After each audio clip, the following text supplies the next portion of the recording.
A century ago, monsters suddenly descended upon Earth. They rampaged madly, turning countless bustling cities into ashes. At Fortress 54, a beautiful schoolgirl was tightly surrounded by a gang of thugs. The ringleader, Wang Kai, lusted after her beauty, but the young girl would rather die than suffer such humiliation.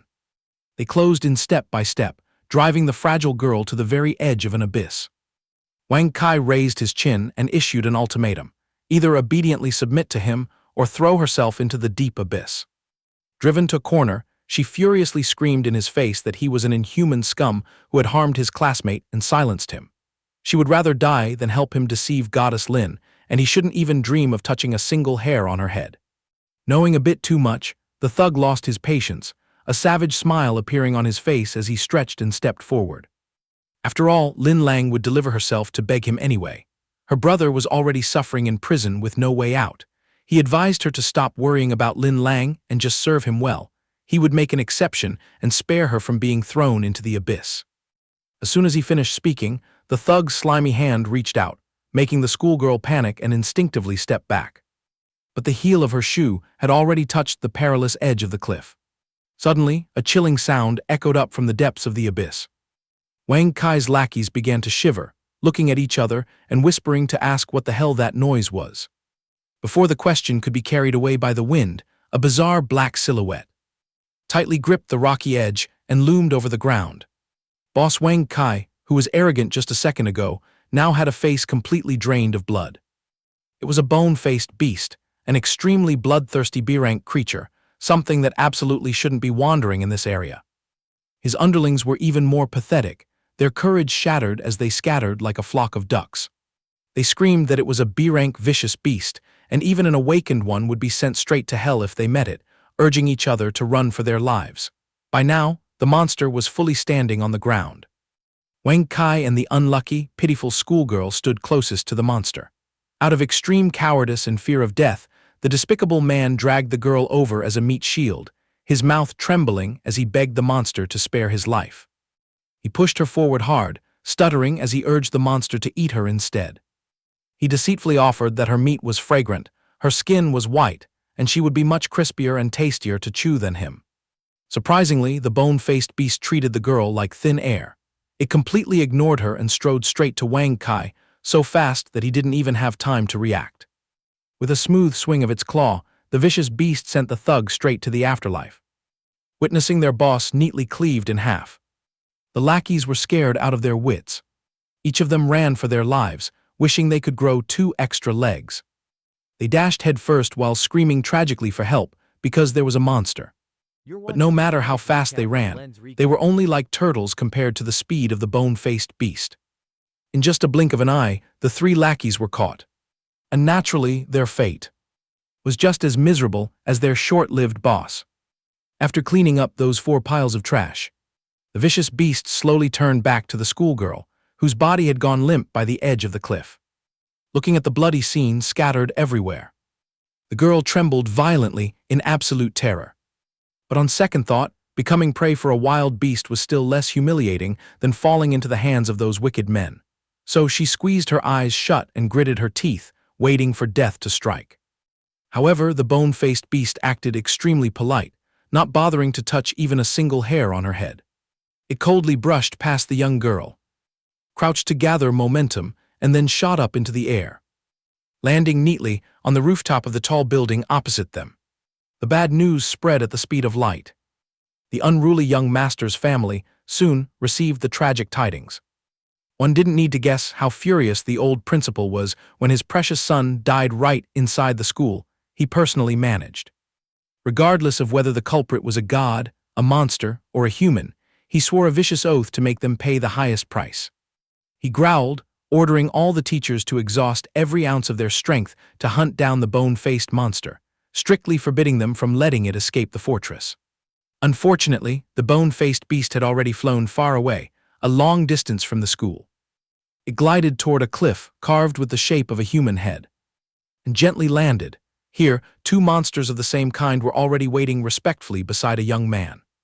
As soon as it saw his silhouette, the newly arrived vicious beast immediately prostrated itself on the ground with utmost reverence. The young man spoke, telling number 1 that it was reeking of blood and could easily be targeted by others, instructing it to retreat to the mutant beast space to rest. After ordering number 2 to step back as well, the young man gave a nonchalant command, instantly turning the 2 terrifying monsters into 2 tiny cards. That young man was none other than Lin Yuan, Lin Lang's biological brother, whom Wang Kai had just arrogantly mentioned. Caressing the 2 cards in his hand, Lin Yuan smirked mockingly, muttering that Wang Kai threw him into a dark dungeon, so he sent Wang Kai to the underworld. Now they were even.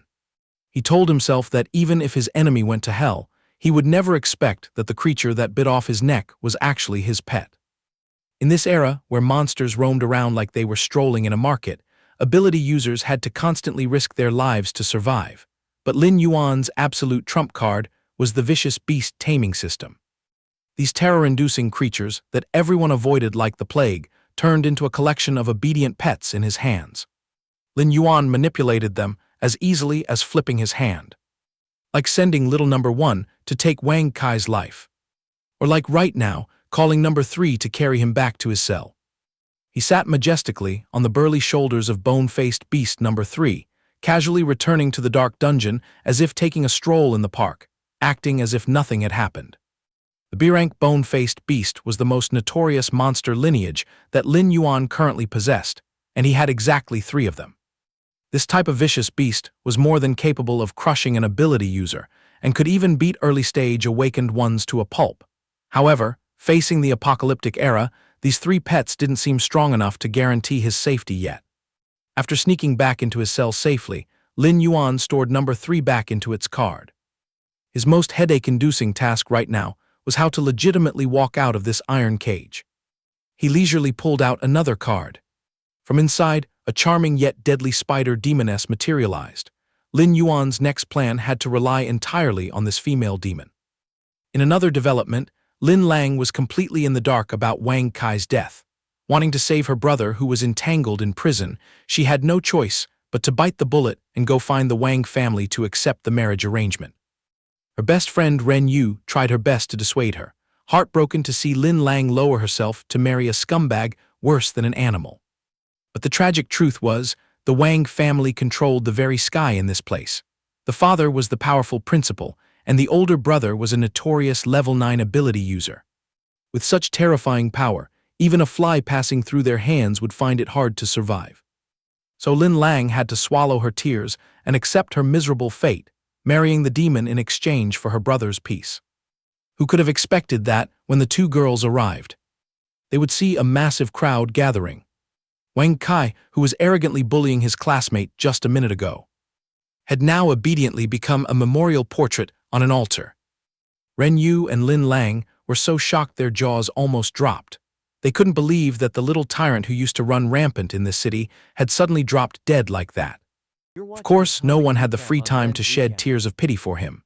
Lin Lang reached up to wipe the corner of her eyes, secretly smiling in relief, thinking to herself that evil had met its retribution. She felt incredibly lucky and longed to quickly text this good news to her brother because a miracle had truly happened. Unfortunately, her action of wiping her eyes fell straight into the sights of Principal Wang. He stomped out of the morning hall, rushed toward her, and declared in a booming voice that she was heartbroken over his son's death. He smugly said his son chose the right person and affirmed that even though his son had passed, their marriage contract was still as valid as before. Innocent Lin Lang, not yet understanding the malicious undertone of those words, looked up and asked if he would release her brother. He sneered, replying that offending a noble could be resolved with just a word from him, but on one condition: she had to fulfill her promise to marry his son. Ren Yu, standing nearby, felt a chill run down her spine and goosebumps all over upon hearing this. As expected, the wicked old man publicly forced Lin Lang to marry his son's soulless corpse through a ghost marriage ritual. Ren Yu's face turned pale, while Lin Lang remained strangely calm after hearing this. She pressed him, asking if he would truly spare her brother. The old man firmly agreed, saying as long as she knew her place, and was buried alive in a ghost marriage with his son to keep him company in the underworld. He would let her brother go free, but if she dared to refuse, he swore he would bury both her father and brother together with his son's corpse. Principal Wang's blatant, blood-scented threat drove Ren Yu insane. She screamed at him, calling him a lunatic. She grabbed Lin Lang's shoulders, shaking her frantically, begging her friend absolutely not to nod in agreement. Lin Lang's emotions hit rock bottom in despair. She had just felt a false sense of joy over dodging a bullet, only to be pushed into a corner by her enemy's father. With no way out, she swallowed the bitter pill and nodded in consent. Right after that, Principal Wang retreated to the family's secret room. Wang Yan, Wang Kai's older brother, had also just returned. Since they couldn't catch the real culprit, these cruel people planned to pull out the roots, killing all suspects, including the commoner families with daughters his younger brother had toyed with. But seeing that Lin Lang had accepted the ghost marriage, Wang Yan probed his father to see if they should show mercy and spare the rest. Unexpectedly, Principal Wang showed his true cold-blooded colors. He gave a faint smile and replied that he only promised to spare their lives with his mouth, but anyone who was a suspect had to die. He decided to eliminate her imprisoned brother tonight, and once the ghost marriage was done smoothly, he would send the father on his way too. Wang Yan nodded smugly, promising to arrange for Lin Yuan to die accidentally tonight. As malicious as the father and son's plot was, they had hit a stumbling block named Lin Yuan. That very night, Blackwater Prison suddenly initiated a bloody purge night. This was a slaughtering event where criminals could kill each other without rules, as long as they didn't step out of the prison block. And the juicy prey locked onto, as tonight's target, was none other than Lin Yuan. The inmates whispered among themselves, passing down the order to aim straight for his life, and then frame it as a death caused by a violent prison brawl to smooth things over.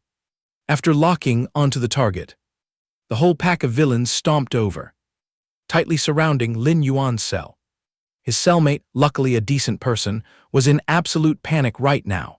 He frantically broke the news that the butchers outside had received their marching orders. They were preparing to take Lin Yuan's life. Taking advantage of the automated cell door opening, he urged the boy to run for his life as fast as he could.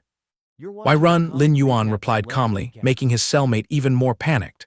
He scolded him to stop worrying about his pride. Once these killers made their move, they wouldn't leave anyone alive. He was still young and didn't deserve to die in this place. He needed to leave quickly. Despite the cellmate urging him until his throat was hoarse, Lin Yuan didn't budge. He turned a page of his book, casually saying that if they had the guts to drag themselves into this room, he wouldn't mind handing his life over to them. The prison guards had quietly slipped outside by now, intentionally leaving the pack of criminals to tear each other apart. The most hardcore butchers had already locked their greedy gazes onto Lin Yuan.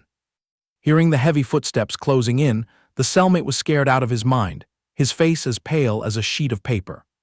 However, it suddenly went dead silent outside, without a single sound. At this moment, Lin Yuan leisurely closed his book, softly saying he would go out to check the situation a bit. The scene revealed before his eyes was truly a living nightmare. All the aggressive inmates were tightly bound by super-durable spider silk, frozen stiff like stone statues. The fierce guy leading the pack suffered the most tragic consequence. Right after, under Lin Yuan's command, the spider demoness activated her ultimate killer move, the infinite cutting array. The fragile silk threads wrapped around the inmates suddenly became as rigid and sharp as chainsaws.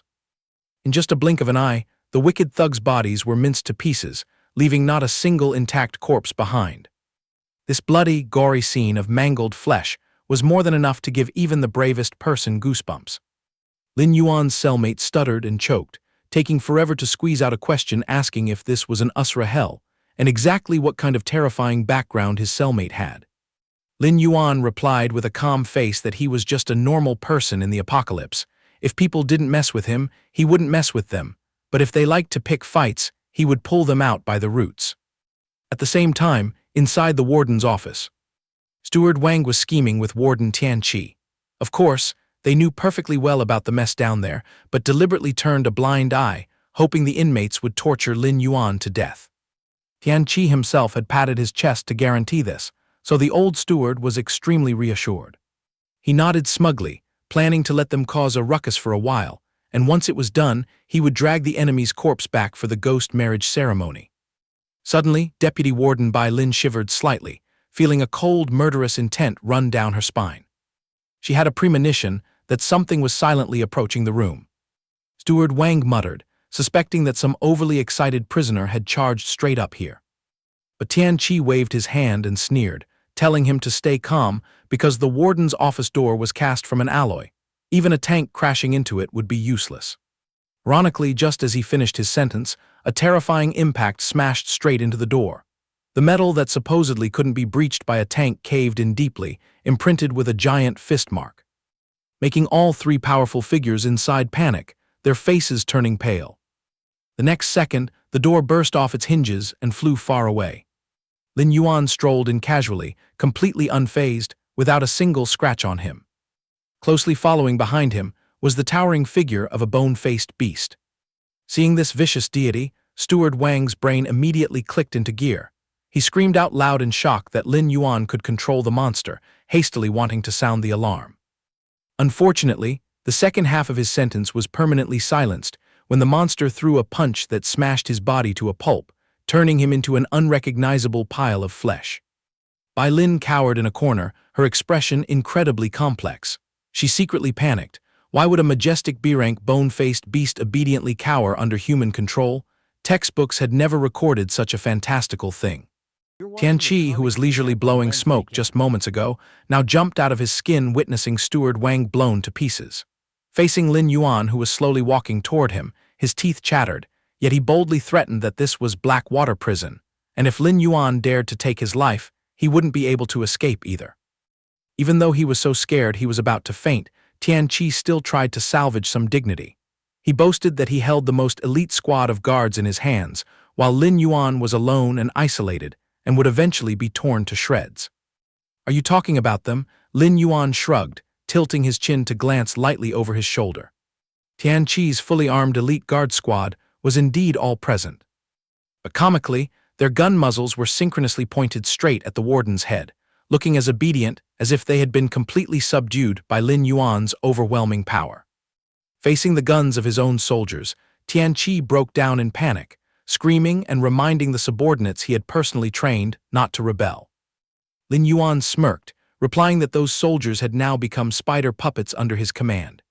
The alluring spider demoness gracefully stepped out. Only then did Tian Qi widen his eyes to realize that on top of every soldier's head was plugged a transparent silk thread, the other end of which rested obediently in the female monster's hand. From beginning to end, Lin Yuan maintained a leisurely demeanor, the look of someone holding the entire situation in the palm of his hand. With no way to deny it, Tian Qi had to accept the miserable truth. He dropped to his knees, throwing away all his dignity as he kowtowed and begged piteously for his life, making up excuses that he was just forced by the Wang family. Lin Yuan pretended to think for a moment, then indifferently promised to consider sparing his life if he handed over the prison management authority chip. Tian Qi stammered in defense, saying even if Lin Yuan took it, he couldn't use it. However, he still had to obediently dig the chip out and offer it with both hands. "You don't have to worry about that, see you around." Lin Yuan took the item and snapped his fingers. By the time Tian Qi realized he had been led by the nose, the Grim Reaper had already knocked on his door. His body instantly turned into a pile of minced meat under the relentless hail of bullets from the very squad he had put so much effort into training. "I only told you to hand over the chip. I never promised to spare your life." The boy shrugged, mocking him with a straight face. Of course, since Tian Qi was already 6 feet under, he couldn't hear a single word anymore. Lin Yuan turned to Bai Lin, threw the chip toward her, and welcomed the new warden, confidently stating that he would arrange the management authority perfectly. Bai Lin caught the chip, her heart in turmoil, half happy and half scared. She boldly asked why he didn't just take her life to make things easier. Lin Yuan loudly and fluently recited Rule 563 of Fortress 54's laws. In a state of emergency, if the deputy warden receives authorization, they will automatically be promoted. Naturally, he had no intention of handing this seat of power to her for free. He forced Bai Lin to swallow a whole spider egg into her stomach. Only that way could she truly become his obedient subordinate. Standing on the border of life and death, Bai Lin had no room to refuse. She had to close her eyes, accept that disgusting egg, and put it straight into her mouth. Lin Yuan nodded in full satisfaction, praising her and promising to let her keep some autonomous consciousness if she always obeyed. Hearing this, Bai Lin immediately prostrated herself, respectfully swearing absolute loyalty. She probed to ask if her master's seizure of this prison was definitely a carefully calculated move rather than an impulsive one. Lin Yuan praised her intelligence and promised to grant her a chance to prove her survival value. He revealed that 3 days ago, a terrifying metal mutant beast had pierced through the fortress's defensive perimeter. Even now, the military still couldn't destroy it, and was frantically looking for a containment zone large enough to lock that monstrosity away. The order Lin Yuan gave Bai Lin was to use her status as the new warden to submit an application to receive that mutant beast into the beast den of Blackwater Prison. Bai Lin broke out in a cold sweat, because that metal monster was an extremely brutal S-rank vicious beast. How could this small temple of Blackwater contain it normally? But she placed her absolute trust in Lin Yuan, immediately nodding in agreement, swearing to use any means necessary to bring the first S-rank gift to her master.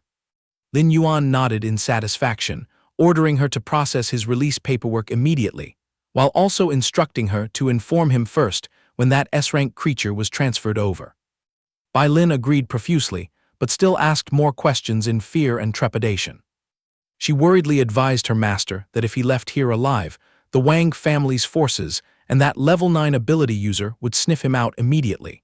He would be better off hiding and acting as the king in the prison to preserve his life. Lin Yuan fully understood her cowardice, but hiding was never a solution. Moreover, he favored the motto that offense is the best defense. As soon as he stepped out of the prison gates, Lin Yuan's first destination was heading straight to the Twin Peaks Ability Training Center. The chaotic crowd at the center started whispering and gossiping the moment they saw his face. They wondered why this kid, who had just gotten out of prison, was showing his face at the dojo. Many mocked him, asking if he didn't know his sister was being forced into a ghost marriage today. Instead of going to save her, he dragged himself here to act like a cowardly turtle. They guessed he intended to beg the dojo master for help, but believed the master wouldn't be foolish enough to offend the noble elites for a nobody member. Some guessed he came to find Ning Si Jai because she was always kind to him, but unfortunately, she had gone up to the northern abyss a few days ago.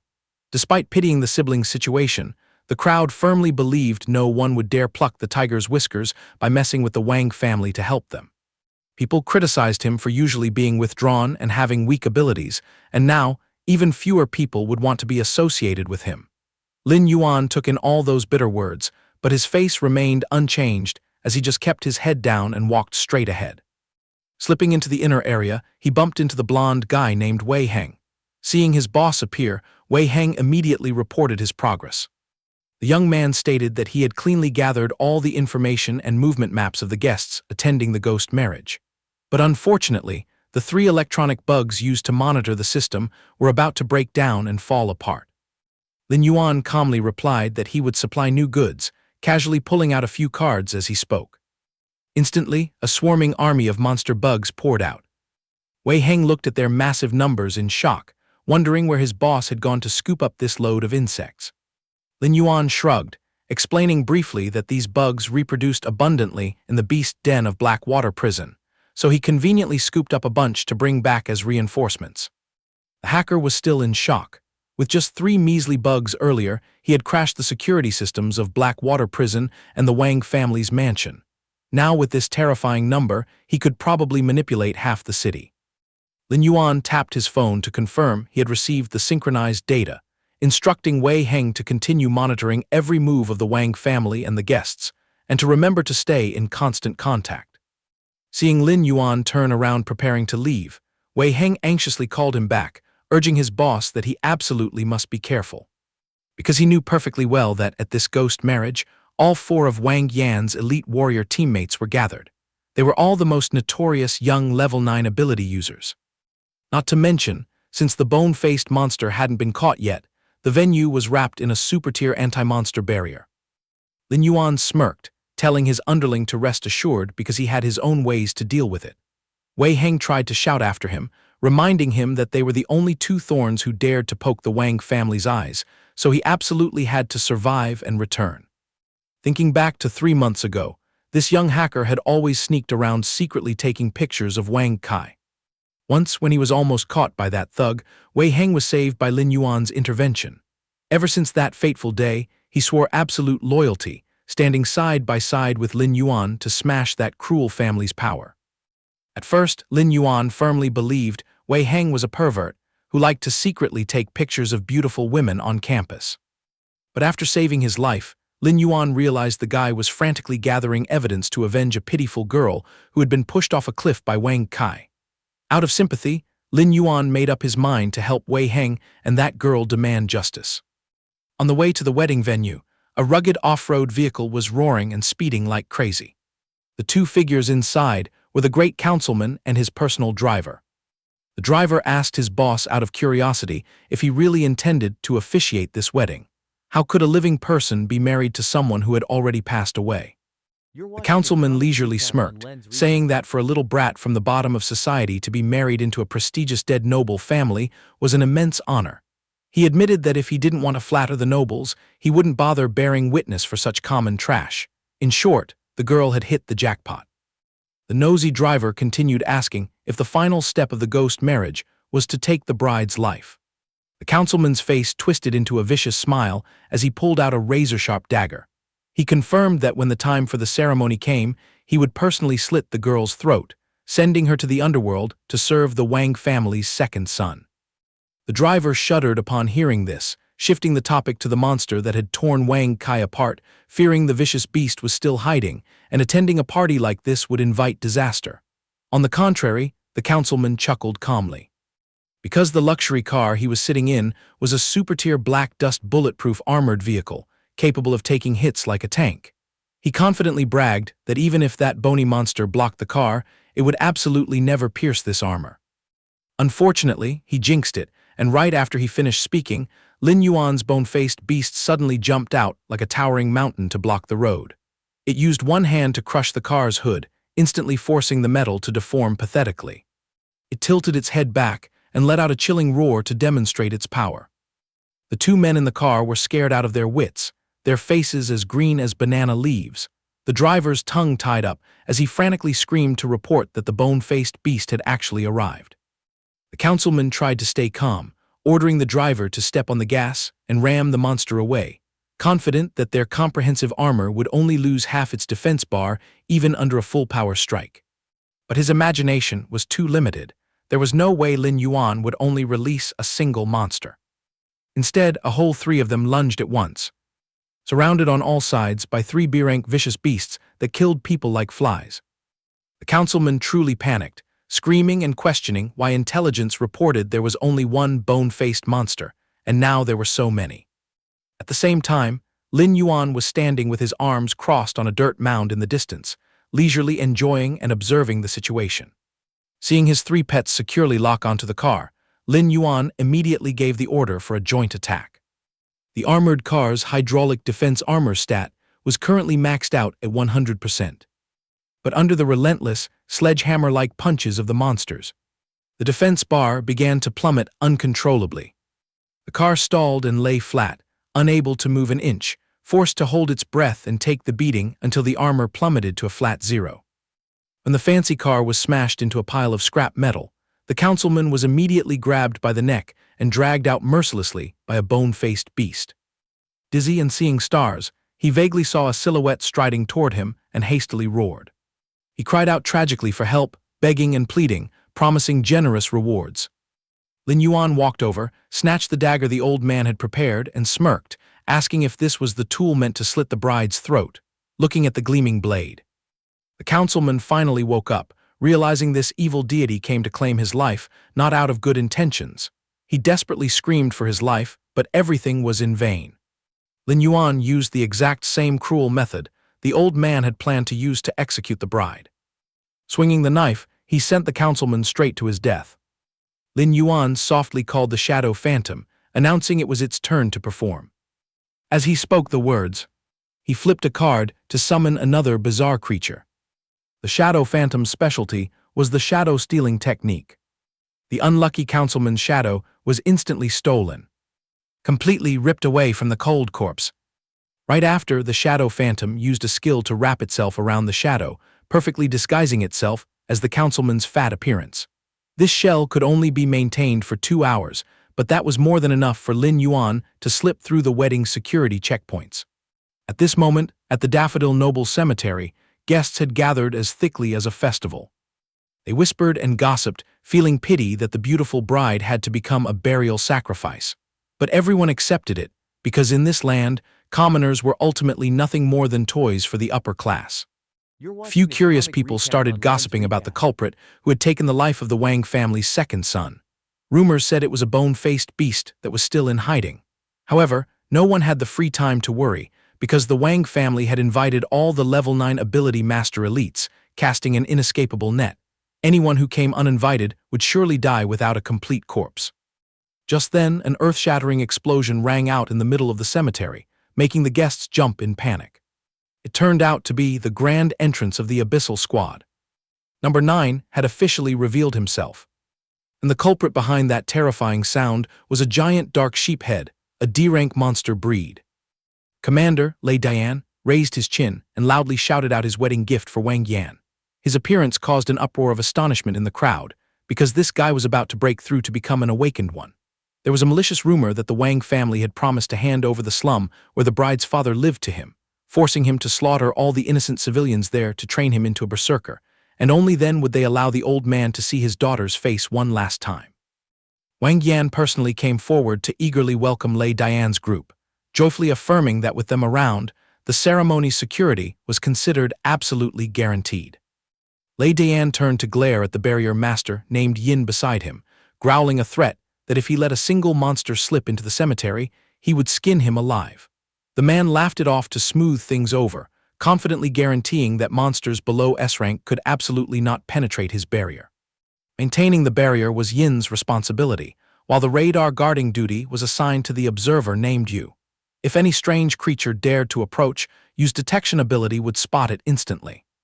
Just as he finished boasting, he realized an intruder had broken in, and immediately shot toward the target like an arrow. Yin watched his teammate and muttered smugly, praising Yu for his extremely sensitive spiritual tracking art. Sooner or later, he would catch the beast tamer by the neck, and this mysterious opponent was definitely doomed this time. Lin Yuan blew his top and scolded, trying to slip away. "If you leave, who can I count on for my life? You Tier 9 calamity folks are the core force. Without my order, don't even think about taking a single step out the door." The other party immediately apologized, giving the excuse of needing to check on the safety of a friend. The seal master standing nearby chimed in, reminding him that although Counselor Huang holds a high status, he probably doesn't have the authority to interfere with the internal affairs of Abyss Team Number 9. Those words made him furious. "No authority. If you guys were awakened, I would admit defeat, but unfortunately the truth is the exact opposite. And prepare yourselves to receive these 3 punishments. First, suspend the operating license of Abyss Team Number 9 for 3 months. Second, cut off all exploration subsidies from the Fortress Fund. Third, your families must get out of the national safe zone and move straight to the slums." Hearing the penalties, the faces of those 2 instantly turned pale. The surrounding crowd began to whisper, "What kind of crazy situation is this? A high-ranking official publicly using his power to oppress a Tier 9 ability master. This Counselor Huang is truly a self-serving man. This lunatic dares to do anything earth-shattering." At that moment, Lin Yuan, despite choking on his anger, had to grit his teeth and compromise. "Since you are pushing it this far, we have no choice but to obey. We will stick around to protect your precious life," he replied submissively, but his face looked as miserable as a funeral. Witnessing this scene, the crowd took the chance to gossip that the man was on the verge of breaking through to become an awakened, yet Counselor Huang was still foolishly making enemies, so short-sighted to only care about his little life in front of him. Taking all the criticism, he enjoyed putting on an even deeper act, arrogantly mocking that whatever the future holds doesn't matter, his life right now is the absolute truth. Then he urged the Wang family butler to quickly lead the way to see the bride. Inside the bridal room, the principal adjusted his collar, threatening the bride that the marriage witness was about to arrive, so she better behave herself. Lin Lang replied calmly, "As long as you keep your promise to release my brother, everything will go smoothly. Otherwise, even if I turn into a demon, I will haunt you relentlessly." Hearing her warning, the old man dropped sweet promises, swearing that his word was as heavy as 9 tripods, and that once the wedding was successful, he would release him immediately. However, deep down, he was sneering, guessing that the butler had already sent her brother to the afterlife by now. At that very moment, Lin Yuan kicked the door open and strode in, stating with a majestic voice that the little girl didn't need to worry. Principal Wang would definitely release her brother. If that old man dares to break his word, I guarantee he will be smashed to pieces.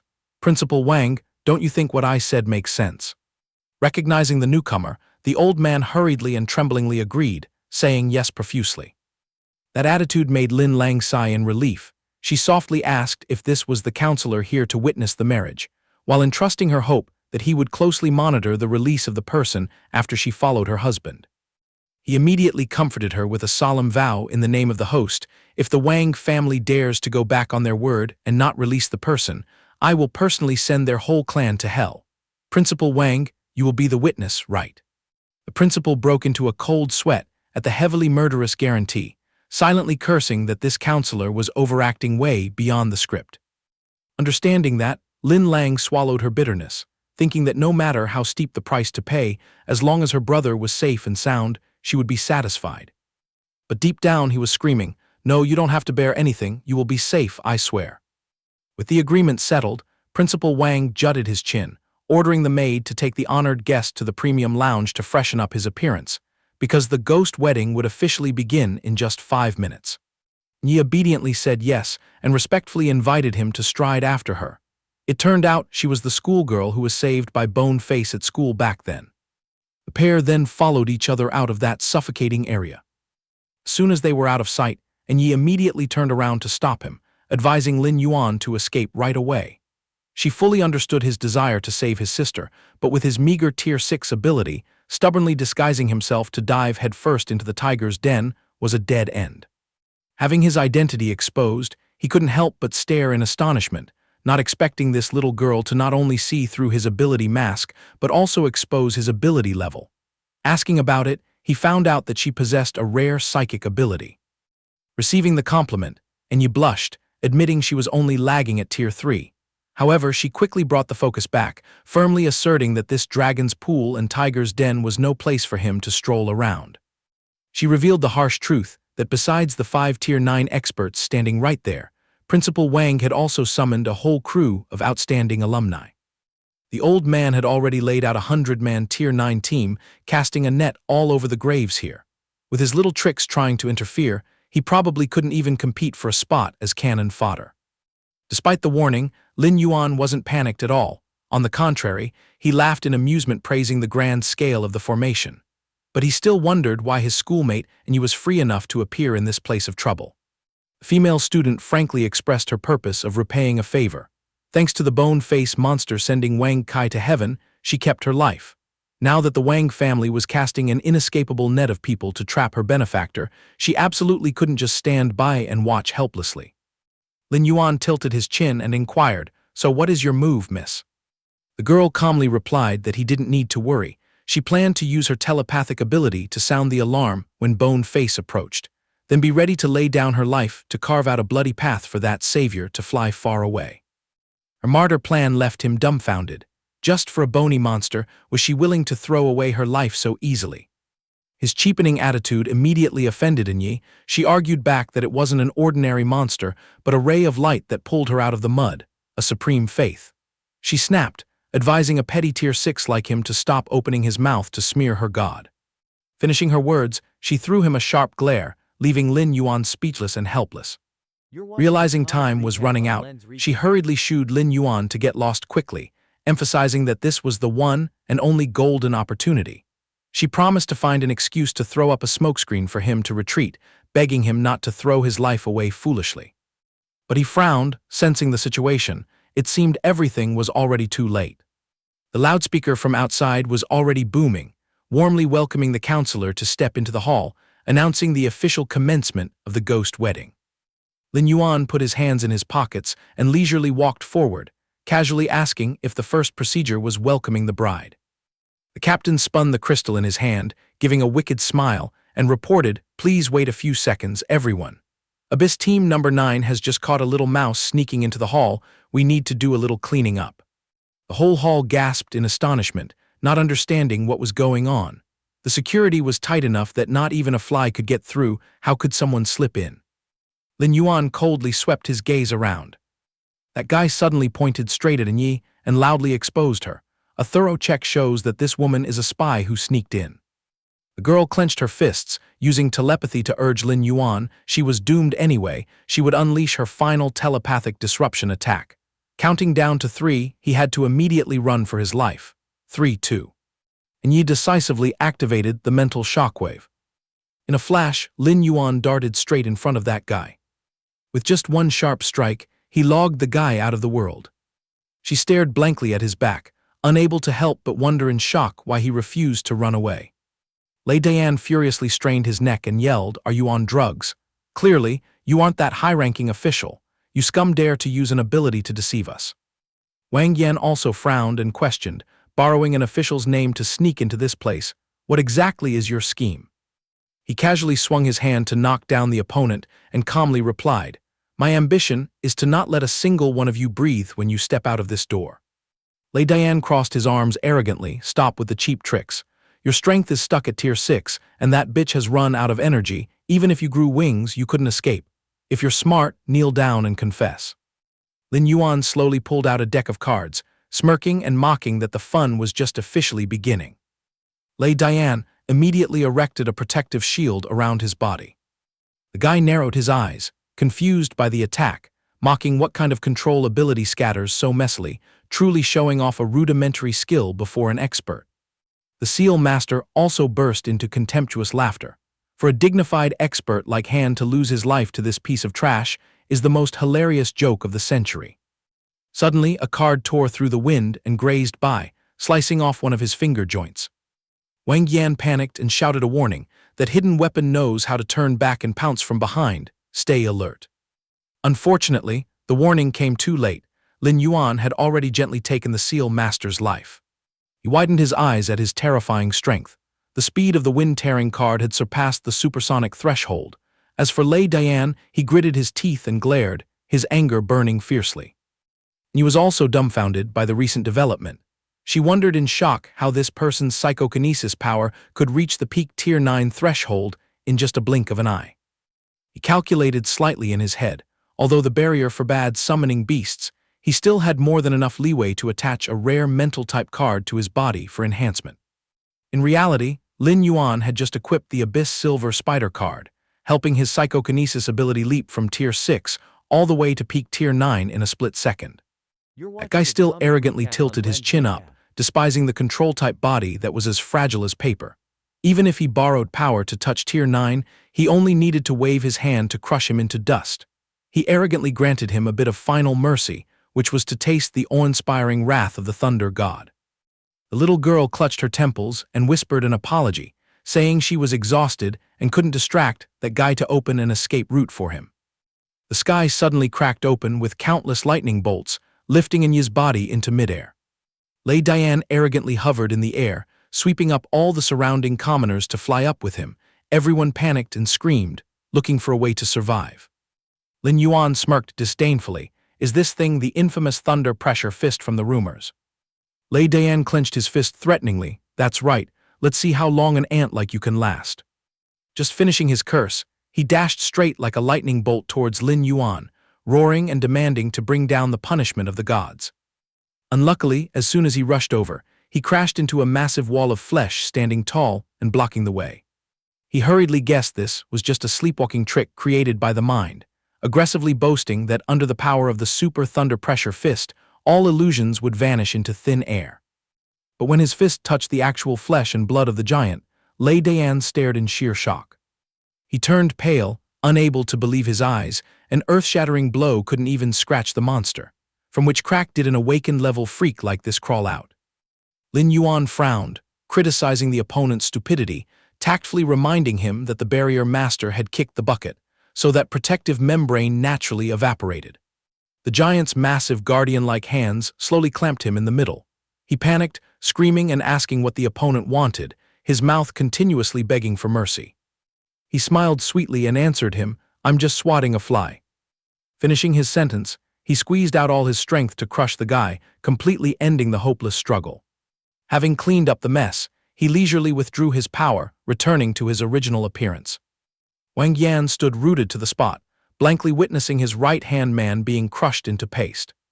His face turned red and purple as he pointed his finger at Lin Yuan and roared, "You are the murderer who took my brother's life.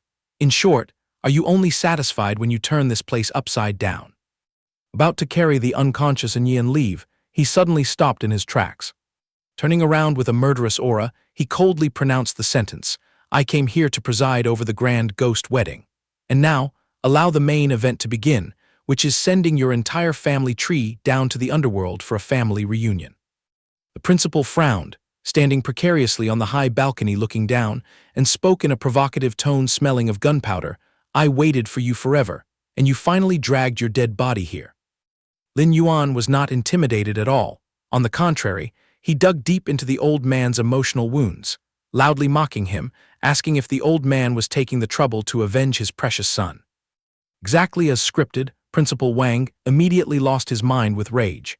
He screamed that his son died a tragic death, and if this blood debt wasn't settled, he didn't deserve to be a father. He swore a toxic oath today to hack him into pieces to regain face for the Wang family. Lin Yuan still stuck his chest out proudly, leisurely refuting the opponent's blunt logic. "Then who will pay for the innocent life that died at your son's hands? Dragging a living person into a coffin to be buried with the dead, is this the garbage logic you've been preaching?" Hearing that, the old principal still shamelessly argued back, proudly thumping his chest that in this fortress, the lives of commoners are just like insects. If they are crushed, so be it. Why should anyone pay for them? His choosing the Lin family's daughter to be buried with his precious son was already a blessing of 3 lifetimes that he mercifully bestowed upon that clan. Out of arguments, the old man immediately switched to a sneak attack, fiercely declaring that since he offered his life, he shouldn't dream of leaving intact. He shouted for Yanner to launch the attack. The slaughter order was officially issued. Wang Yan immediately waved the flag to raise the troops, mobilizing the elites of the Guanghui Academy Student Council to surround them from all 8 directions, determined to bury the opponent, forbidding even a mosquito from slipping through. The subordinates receiving the order were as excited as if they had struck gold, cheering to open the hunt. The formation enclosing the grand hall was airtight, confident that even if the kid grew wings, he would find it hard to escape. Lin Yuan darkened his face and swept his gaze around, firmly laying down a curse. "Very well, I didn't plan on letting a single one go home anyway. This ghost wedding was set up to assist your whole family's crossing to the underworld." In a flash, 2 gloomy figures carrying a heavy evil vibe sat imposingly in plain sight. Each figure held a flute that gave off a hair-raising vibe. They were the black and white impermanence beasts, low-tier monsters that had completed their evolution. Wang Yan was startled by the unexpected variable, stuttering and asking what kind of demons and ghosts these were. At the same time, the black and white impermanence pair brought the flutes to their lips, pouring their strength into playing the impermanence soul-summoning melody. Instantly, the soul-crushing sound waves surged forward like a flood, diving straight into the mansion area. The whole gang of lackeys took the full hit of the soundwave attack. Some rolled on the ground foaming at the mouth, while others coughed up blood from internal injuries. Amidst the chaotic scene, Wang Yan hurriedly yelled to reorganize the formation, recognizing this as the soul lock monster that specializes in taking lives with sonic booms. This type is the nemesis that wipes out entire teams in the abyss. He called for everyone to gather within a 10-meter radius around him to get the protective shield. Wang Yan also loudly ordered, "Everyone must stick close to the 4 presidents who have touched the half-step awakened milestone, solidify the formation, and only then are you allowed to advance." President Lin clenched his fist, throwing out a chilling warning, "Whoever gets too close to me, don't blame me. I'll protect a 10-meter radius." President Zhu, standing next to him, was just as arrogant, smirking and scorning that he had no free time to carry trash. His safe zone was 20 meters. President Mu Si was the type to speak less and do more, only polishing off a short sentence, "Come here." Mu Si covers a full 30 meters. Concluding the list was Wang Mo. He cracked his neck joints, silently swearing to his adoptive father that he would level this obstacle. President Mo arrogantly covered an area of up to 500 meters. After that, he took the Vanguard seal, shouting and pointing out the fatal weakness of the Soul Lock monster was its paper-thin physical defense. He signaled the whole army to charge following his footsteps to mow down the pack of monsters. Zhu and Mu Si simultaneously nodded in agreement with this strategy, immediately shouting out a loud "okay." In another development, the troop branch commanded by Lin was urgently marching when they suddenly stopped in bewilderment, wondering why it was suddenly snowing when the sky was calm. An experienced hand immediately saw through the anomaly. judging that this was entirely hell money of the mortal realm. The scene truly reeked of the morning atmosphere of a ghost wedding. Unfortunately, the very next second, the one who just blabbered had his face turned purple, his eyes rolled back. He coughed up a mouthful of pitch-black blood, and then shrieked, warning of deadly poison. Right after that, his body exploded violently into a mushy mess right in front of the horrified eyes of his teammates. The nightmare didn't stop there. The toxic seeds spread like wildfire, sweeping clean in a flash, leaving the whole group laid out flat due to poisoning. Only then did they realize they had bumped into the Yin Corp's mother vine. Those damn pieces of hell money were precisely the toxic spores of this plant species. Sure enough, in a hidden corner far away, Lin Yuan was leisurely standing on the lotus pedestal of the Yin Corp's mother vine, casually enjoying the tragedy he had just laid out. He smacked his lips and muttered, "A ghost wedding must roast everyone together to be fitting." Wang Mo frowned and deduced, even though this type of Yin Corp's mother vine only originally reached Tier E, once its roots managed to sneak into the tomb and suck the essence from dead bodies, its evolution speed will be as fast as blowing air. I'm afraid at this very moment it has already risen to Tier C. The monster vine stump glared with its demonic eyes, its tentacles shooting out and growing frantically. This land not only buried nobles, but also contained countless powerhouses. If this monster is allowed to drink its fill until its peak, I'm afraid no one will be able to retrieve a corpse. However, Wang Mo didn't even bother to break a sweat. He smirked and confidently declared, "What a pity you ran into me, that script has no chance of playing out." He yelled the order for the weaklings to quickly scurry out of sight, while the 4 presidents would charge straight ahead. As long as they hack it to pieces before its next evolution, they will wipe out the whole nest. Move out. The remaining 3 presidents were like they took stimulants, shouting in unison understood, and then zooming off like flying arrows. Under Wang Mo's leading flag, the 4 great presidents simultaneously hoisted their weapons and dashed straight towards Lin Yuan and the Yin Corp's mother vine stump. Although Wang Mo's group closed in tightly on the target, they were bitterly blocked. That bizarre mess of spores surrounded them like a furious blizzard, blocking all entry paths. However, Wang Mo scoffed disdainfully, "Just some trivial stuff. Everyone, listen to my command, form the seals to tear through the encirclement." Deep inside the grand hall, Wang Yan was on pins and needles, craning his neck to look up, worried sick, because the devious spores had completely halted the besieging army. He was anxious, not knowing if those 4 presidents had enough skill to swallow this kid down. In contrast to that anxiety, the old principal was shaking his leg, smugly thumping his chest, guaranteeing, worrying over nothing, with Wang Mo stepping in, everything is bound to succeed. That is a prodigy I dug up from the dump, heavily funded by the Wang family to mold into the future gatekeeper. Even when clashing with an awakened-level monster in the abyss, that brat still bagged a flawless victory record thanks to the most brutal and dirty tricks. Returning to the front line, the 3 presidents Lin, Zhu, and Mu Si didn't know whether to laugh or cry because they were getting bitten back. They all grimaced, feeling their inner energy being drained absolutely dry, frustratingly screaming and asking why their own side's array was sucking the blood of its teammates. Wang Mo smirked and coldly ignored those tragic cries. He smugly boasted that the secret to absolute victory doesn't just lie in a brain that maps out the situation 10 minutes ahead, but also in the ruthlessness to squeeze dry everything around to exchange for glory. Witnessing the act of biting the hand that feeds, Wang Yan broke into a cold sweat, shuddering at his cold-bloodedness. Although Wang Mo had broken through to become an awakened in a flash, the price paid was the lives of the 3 presidents. The old principal, on the other hand, was thrilled, stroking his beard and praising the ruthlessness of his adopted son from the slums, ready to trample everything to reach the top. The old man excitedly dwelled on the past, recounting the fiery red arson case back in the day. Back then, his biological older brother who worked hard to raise him, because he obstructed his taking the old man as his adoptive father, was burned alive right inside their house by his own younger brother's hands.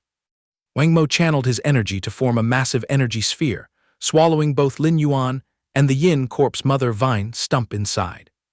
"My spatial ability has already captured your space, bone-faced beast. Don't even dream of slipping through, while that mess of vines still has a whole 3 minutes before its next upgrade. Go down to the underworld." Unluckily, right at his most triumphant moment, a terrifying power from inside punctured the sphere, piercing smoothly through his chest as quick as lightning. Wang Mo gritted his teeth in agony, but still spat out a mouthful of blood, screaming in shock that the lockdown membrane being shattered was an absurdity, Those unorthodox plants clearly hadn't fully matured yet. He rolled his eyes back, heavily shocked before the cruel reality successfully evolved. It clearly needed 3 more minutes to finish. What was the cause that shortened the time so miraculously? Lin Yuan smiled contemptuously and spat out a curse. You idiot. I already applied an extra 10% evolution speed-up card for the monster. Receiving the answer was also the moment Wang Mo's body depleted its life force, falling freely to the ground right next to the old principal. The old man howled in panic, calling out his rebellious son's name. The principal raged and cursed him as an animal. Killing my biological son wasn't enough. Now you even plucked the life of my beloved adopted son.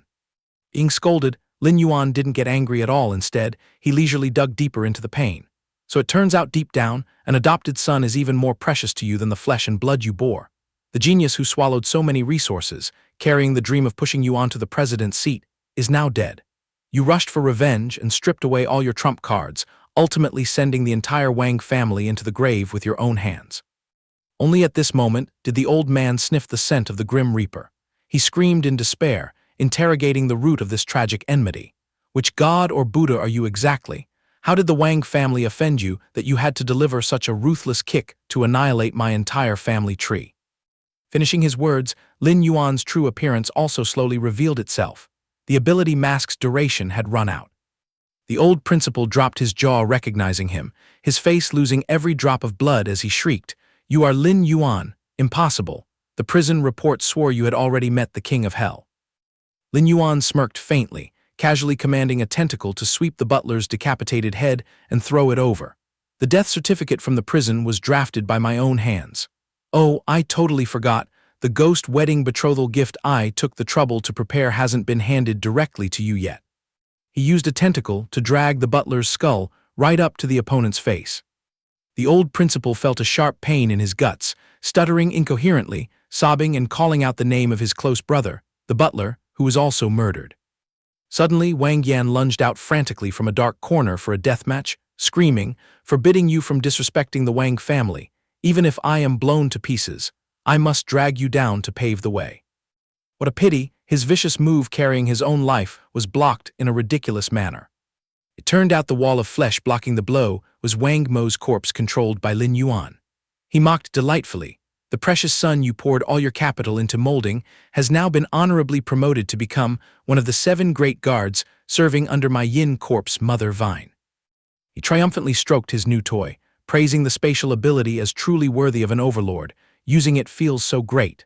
Well then, please allow me to ask your precious son to personally conduct the funeral for his adoptive father's entire family down to the Yellow Springs.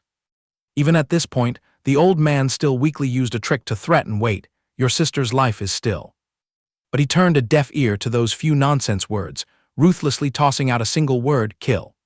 Wang Mo's corpse obediently condensed a stream of deadly power and shot straight forward. The ultimate space-shattering skill exploded. The principal and Wang Yan took the full package of the fatal piercing blow. The silhouettes of the 2 unfortunate souls instantly blurred and then vanished into the void. Lin Yuan dispatched the bone-faced beast to Carrion, who was still deep in a coma. As for himself, he carefully picked up Lin Lang, muttering and cursing those idiots for not knowing that, when he executed the Seal Master, he already used a trick to swap a shadow substitute for his sister. He gently called his sister to go home together before the doomsday messengers sniffed them out. On the streets nestled among the skyscrapers, a cult wearing fully covering cloaks, holding candles in their hands, were howling scriptures in unison. The apocalypse is knocking on the door. Only by worshipping monsters is there a way to live. Quickly join the cult to save yourselves, preserving the flickering hope of our species. The madness reached its peak when they literally crawled onto the rooftops to expand their doctrines. The shocking massacre at the cemetery is exactly the omen of the monster descending to the mortal realm. The city walls are riddled with holes. Putting your faith in the monster is the one and only path to survival. Lin Yuan hid himself in the crowd of pedestrians, silently peeking at the chaotic situation. Accidentally, Enyi brushed past, stuffing a bizarre piece of paper into his hand, babbling that among the countless demons and monsters, bone-faced beast number 001 is the brightest candidate. It is a miracle of the gods, the perfect savior bringing blessings. She had sworn an oath to crown it as the true lord. Lin Yuan grimaced at this ridiculous fanaticism. muttering and criticizing that just a bony monster could be hyped up to this extent. Although having cold water poured on her, and you still kept a shameless face, taking the opportunity to drag him into joining the sect. She argued that he also snagged some grace at the cemetery. Without her master, a petty tier 6 like him would have been torn to pieces. Following the law of karma, he must automatically shave his head and beg to follow and worship her god. Lin Yuan narrowed his eyes, finding it funny, and tested the waters asking what the worship method was. The girl blushed shyly and confessed, offering everything from the physical body to the soul to the Supreme One, letting him command at will to squeeze dry one's loyal heart. Hearing that gave him goosebumps, Lin Yuan was too tired to even speak and immediately turned around to run away quickly. Throwing back a piece of advice for the lady to stop being delusional and keep some dignity, "I'm busy." He stubbornly pulled and dragged, screaming for him to wait before leaving. She swore to the mountains and oceans that she would polish Boneface's name to shine brightly throughout the organization, reaching global heights, reigning exclusively on the throne of the sole true god. A while later, Lin Yuan was standing catching the breeze on the roof of a high-rise building, casting his eyes down at the ants crawling below, feeling a creepy sensation in his heart that this earth was heading in the wrong direction. In an instant, Wang Mo's phantom materialized right behind his back, reporting the completion of the mission from the Ministry of Justice. Lin Yuan glanced indifferently, asking if anyone caught the vulnerability of the majestic young vice minister who was now a walking corpse. Wang Mo bowed deeply and reported, "This subordinate cleaned up very well, guaranteeing not a single scratch is exposed. Following the master's orders, I used the death exemption gold medal to whitewash all the traces you left behind after the massacre at the cemetery." The corpse spat out words, further reporting on the investigation mission. Besides that, it was discovered that Huang Long had scooped up the entire massive fortune of the Wang family. That old man is the most notorious fire type awakened in the fortress. His core disciples are as numerous as ants, and Wang Yan was merely his patch-up student. Lin Yuan was smart enough to see through the cheap trick, swallowing the whole fat inheritance, and then planning to use the excuse of eliminating evil for righteousness to clear the grudges. No wonder the old man sounded out a talk. "Fine, I will give him some face and go chat with him." Wang Mo broke into a cold sweat, sincerely trying to stop him. Master must absolutely be on guard against that domineering Huang Long. This subordinate begs you not to foolishly clash with that monster. But Lin Yuan arrogantly brushed it off. "Just stop worrying over nothing. I have my own way to play. You get lost back to be a spy at the Ministry of Justice, engraving in your heart the duty of a pawn card, that's enough." Wang Mo prostrated himself and swore, "This dog's life was salvaged by you. My life and death lie in the palm of the master's hand. I am willing to grind my teeth to be the most loyal hound in this life." The discussion concluded swiftly. Lin Yuan waved his hand, dismissing the black shadow behind his back to step down and wait for orders. The other party respectfully obeyed. When the figure disappeared, he then smiled to himself. "I already know your ambition to swallow this fortress whole. But now you are already one of the 7 chess pieces subordinate to my demon tree. I will just embrace your dream completely. Now, it's time to set off to meet Huang Long." A moment later, at the lair of the fire dragon ability. The burly middle-aged man sat cross-legged on the throne, lifting his chin and looking down at Lin Yuan with half an eye, speaking in an arrogant, condescending tone asking if this was the representative of the Lin family. Swallowed up among a pack of hungry wolves baring their fangs and brandishing their claws, the kid didn't show an ounce of panic, only coldly dropping an indifferent yeah. Huang Long laid his cards on the table, threatening with the absolute stench of a superior. "I am the master, having swallowed the Wang family's fortune, then regarding their blood debt, a senior like me must take the trouble to step up and clean house." He violently threw 2 sets of pure white mourning clothes right at Lin Yuan's feet. Next, he shot a razor-sharp gaze threateningly. "Your sister was supposed to marry into the underworld to be buried with the young master of the Wang family. But their whole family died unjustly. Even though the culprit is unclear, according to the rules of the underworld, your family of 3 must offer your heads as compensation." Lin Yuan stared blankly at the pile of rags on the ground, smirking to nail it down. "Are these mourning clothes?" Huang Long leisurely rested his chin on his hand and gave the directive, "That's right, granting you a 3-day amnesty. By the deadline, your whole family must put on these mourning clothes, then close the doors tight and burn charcoal to commit suicide. The grudges will be cleared from then on." Lin Yuan casually tossed back a sentence, What if I say no? What can you do about it? Huang Long scoffed at his naivety, thumping his chest and asserting that no one in this land dared to defy an awakener's order. Rebelling against authority would bring consequences 10,000 times more painful than death. Lin Yuan found that fake authority laughable.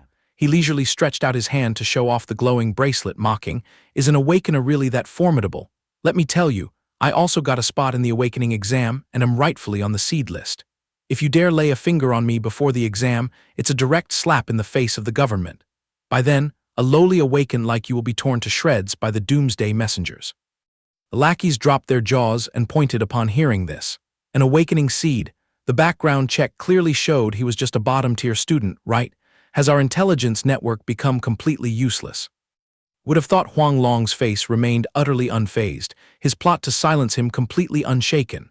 He praised the boy for knowing how to use the fortress's authority as an umbrella, but unfortunately, he had stepped right into the tiger's den. After snapping his neck, the old man could just grab some random trash as a scapegoat, and that would be the end of it. Stripping away all pretenses, Lin Yuan lifted his chin and mocked his pig-like brain. He advised the old man that before making a move, he had better think carefully about why he would dare to show up here all alone to deliver himself on a silver platter. Huang Long went berserk, erupting with true fire that set the whole room ablaze, roaring that with a genuine awakener standing right here, all his petty tricks were nothing but mosquito bites. Lin Yuan smiled triumphantly. "I told you, who do you think you are to take my life?" In just a few short seconds, the ferocious flames surrounding the old man suddenly died down by more than half, and the heat retreated, replaced by a bone-chilling cold. What the hell is going on? The servants were horrified, moving from one shock to another as the surrounding air suddenly froze to the extreme. In a flash, the whole gang was frozen into ice sculptures, leaving only Huang Long panting heavily, protected by his feeble ring of fire. Only then did the old man panic and recognize the glacier effect. He never expected this little brat to pull in an ice-type awakened master as backup. At that exact moment, Ning Quan gracefully descended on a massive strip of ice. She spoke in a cold voice, "Junior brother Lin Yuan, do you need me to send this old man to the afterlife?" Realizing the enemy had reinforcements, Huang Long not only showed no fear but became even more arrogant. He roared, "So what if an ice-type awakener counters fire? Don't forget that I hold the strongest flame. Even if I have to drain this hybrid blood dry, I swear I will roast you into ashes." Lin Yuan smiled proudly, shattering the opponent's delusion. "Huang Long, a life-and-death battle between us is inevitable. But this time, I don't even need my senior sister to do it for me. I've already stated that right now, you have no chance of taking my life." With a calm demeanor, he clearly laid out the stakes for the man to hear. "If you stubbornly make a move while I have my senior sister protecting me, not only will you fail to touch a single hair on my head, but you will also be sentenced to death by the doomsday messengers for causing trouble. Therefore, let's wait until the Awakener exam is over to settle our grudges." Huang Long burst into a sarcastic laugh. "Where did you get that shameless confidence? Do you genuinely daydream that you have what it takes to pass the Awakener exam?" Ignoring the mocking question, Lin Yuan simply threw back a nonchalant remark before turning to walk away. "Whether I pass or not, once the protective barrier of the exam disappears, you can do whatever you want. Senior sister, let's go home." Ning Quan coldly swept her gaze over those who were frozen solid like stone statues, casually leaving behind a merciful reminder. The extreme freeze effect will automatically dissipate in exactly half a minute. Right after, she threw a razor-sharp threat at Huang Long. "But if you dare lay a finger on my junior brother before the exam, even if I can't take your life, I promise to wipe out every last one of your disciples." Strolling on the street after leaving the guild hall, Ning Quan kindly offered her advice. "Lin Yuan, I'm about to return to the North Abyss. I came today upon your plea to help you survive this tribulation, but you must shoulder the upcoming journey on your own, and you must absolutely not neglect your cultivation." The young man nodded sincerely in agreement. "I understand. Senior sister saw that I was an unpolished gem worth refining, and out of respect for Dongmen, you stepped in to protect me. At the end of the day, I have to rely on myself. I fully understand that." Concluding the philosophical talk about cultivation, he couldn't help but turn to look at his senior sister with curiosity. "But you've barely been out of the abyss. Why the rush to dive back down there again?" Ning Quan replied in a solemn tone, The situation in the North Abyss is now extremely perilous, and the outside world is undergoing violent upheavals. The base just reported that Fortress number 26 has completely fallen. Our safe haven will soon be shaken too. Junior brother, you must increase your strength at the utmost speed and pass the Awakener exam. No problem, then I'll take my leave first. Just as Ning Quan's figure was about to turn away, Lin Yuan's voice suddenly rang out. Wait a moment. As it turned out, the young man simply reached out gently to pick a fallen leaf tangled in her cascading hair. All done. Ning Quan lowered her eyes in slight embarrassment, her cheeks flushing slightly. Don't suddenly get so close to me next time. Otherwise, my combat instincts will make my sword draw itself from its sheath. She said her final goodbye and left gracefully. I'm really going now, take care of yourself. Lin Yuan didn't rush to leave, but stood silently amidst the crowd, his eyes carrying a profound understanding. Even though senior sister didn't say a word, I know full well you had to go out of your way to ask for permission all the way from the distant Cayenne Sway to rush here and save me. Rest assured, not only will I become stronger, but I will be strong enough to hold up the entire sky for you. At that very moment, a luxurious car glided over and screeched to a halt right at his feet. Bai Lin stepped out from the driver's seat and bowed respectfully to report. Master, all the arrangements you entrusted to me have been perfectly sorted out. Hearing the report, the corners of Lin Yuan's lips curled up in a satisfied smile, sparing no praise. As expected, my eye for people is never wrong. Such a thorny mess, yet you handled it cleanly in just a few short days. Bai Lin replied calmly, sharing the master's burden is the natural duty of a subordinate. Although the process was a bit bumpy, after I invited that key official's wife and children to stay in the black prison, he obediently signed the contract right away. Lin Yuan became even more pleased with his decision to use her. Ruthless scheming, decisive action, this chief warden's seat was born for you. Bai Lin elegantly reached out to gesture toward the car door. 0 hour is approaching. Please return to the black prison quickly, master, to take command. He casually walked toward the car. Let's go. At the auction hall sector deep underground in the black prison, a bustling scene was unfolding, packed with people thirsty for power. Tianshan walked over to strike up a conversation. What wind blew you here? Ever since fishing for news on the dark web, I had to bite the bullet and cough up 300,000 just to exchange for an entrance ticket. The person opposite him shrugged. I didn't spend a dime, but my father had to mobilize all his connections just to get a pass. His tone exuded arrogance. I don't know what kind of spell the black prison is under this time to squeeze so many top-tier items from the death row inmates. Just calculating the ticket sales alone is enough to make them break their hands counting. Tianshan clicked his tongue in praise. The newly appointed warden is truly a genius in the underworld business. Any guy who manages to woo her would save himself decades of hard work. Right then, Qing Wei threw a bucket of cold water on him. Drop that fantasy. She might look fragile on the outside, but her core is like an empress trampling over thousands. The likes of us wouldn't reach her in a lifetime. While the crowd was buzzing, Bai Lin respectfully offered a booklet. Master, this is the complete list of items going on the block today. Please take a look. Sitting cross-legged full of authority, Lin Yuan nonchalantly commented. Besides the black prison's homegrown treasures, you also quickly swept up the loot from several notorious gangs. Well done. Bai Lin immediately knelt on one knee, obediently saying, as for the treasure you desire, I've successfully cast the bait so the target brought it here themselves to be included on this list. After listening closely to the report, he stroked his chin in praise. Your performance is excellent. The ultimate goal of this feast is to rake in finances to subdue the S-class metal mimetic beast. But if we can conveniently snatch the item I've been longing for, then this chess game will be even more fulfilling. Bai Lin frowned slightly in concern. Sir, that item is a juicy piece of meat eyed by countless people. I really don't dare to guarantee that you will successfully secure it. How about letting this subordinate lead our forces to slaughter the Shadow Thief Guild completely, and then legitimately bring that item back for you? Lin Yuan waved his hand dismissively. No need, making such a loud racket will only alert the enemy. Besides, a peace and fairness-loving guy like me really wants to experience the feeling of throwing money around like a normal guest in this game. Moment later, on the high stage, she raised the microphone and spoke in a smooth yet authoritative voice. A warm welcome to all the distinguished guests who have set foot in the Black Prison auction. Please remember, the place you are standing in is a land that rejects all laws and order of the outside world. Bai Lin's eyes flashed with an enchanting light. This is an elite feast submerged in darkness, Whatever it is you desire, our black prison can provide.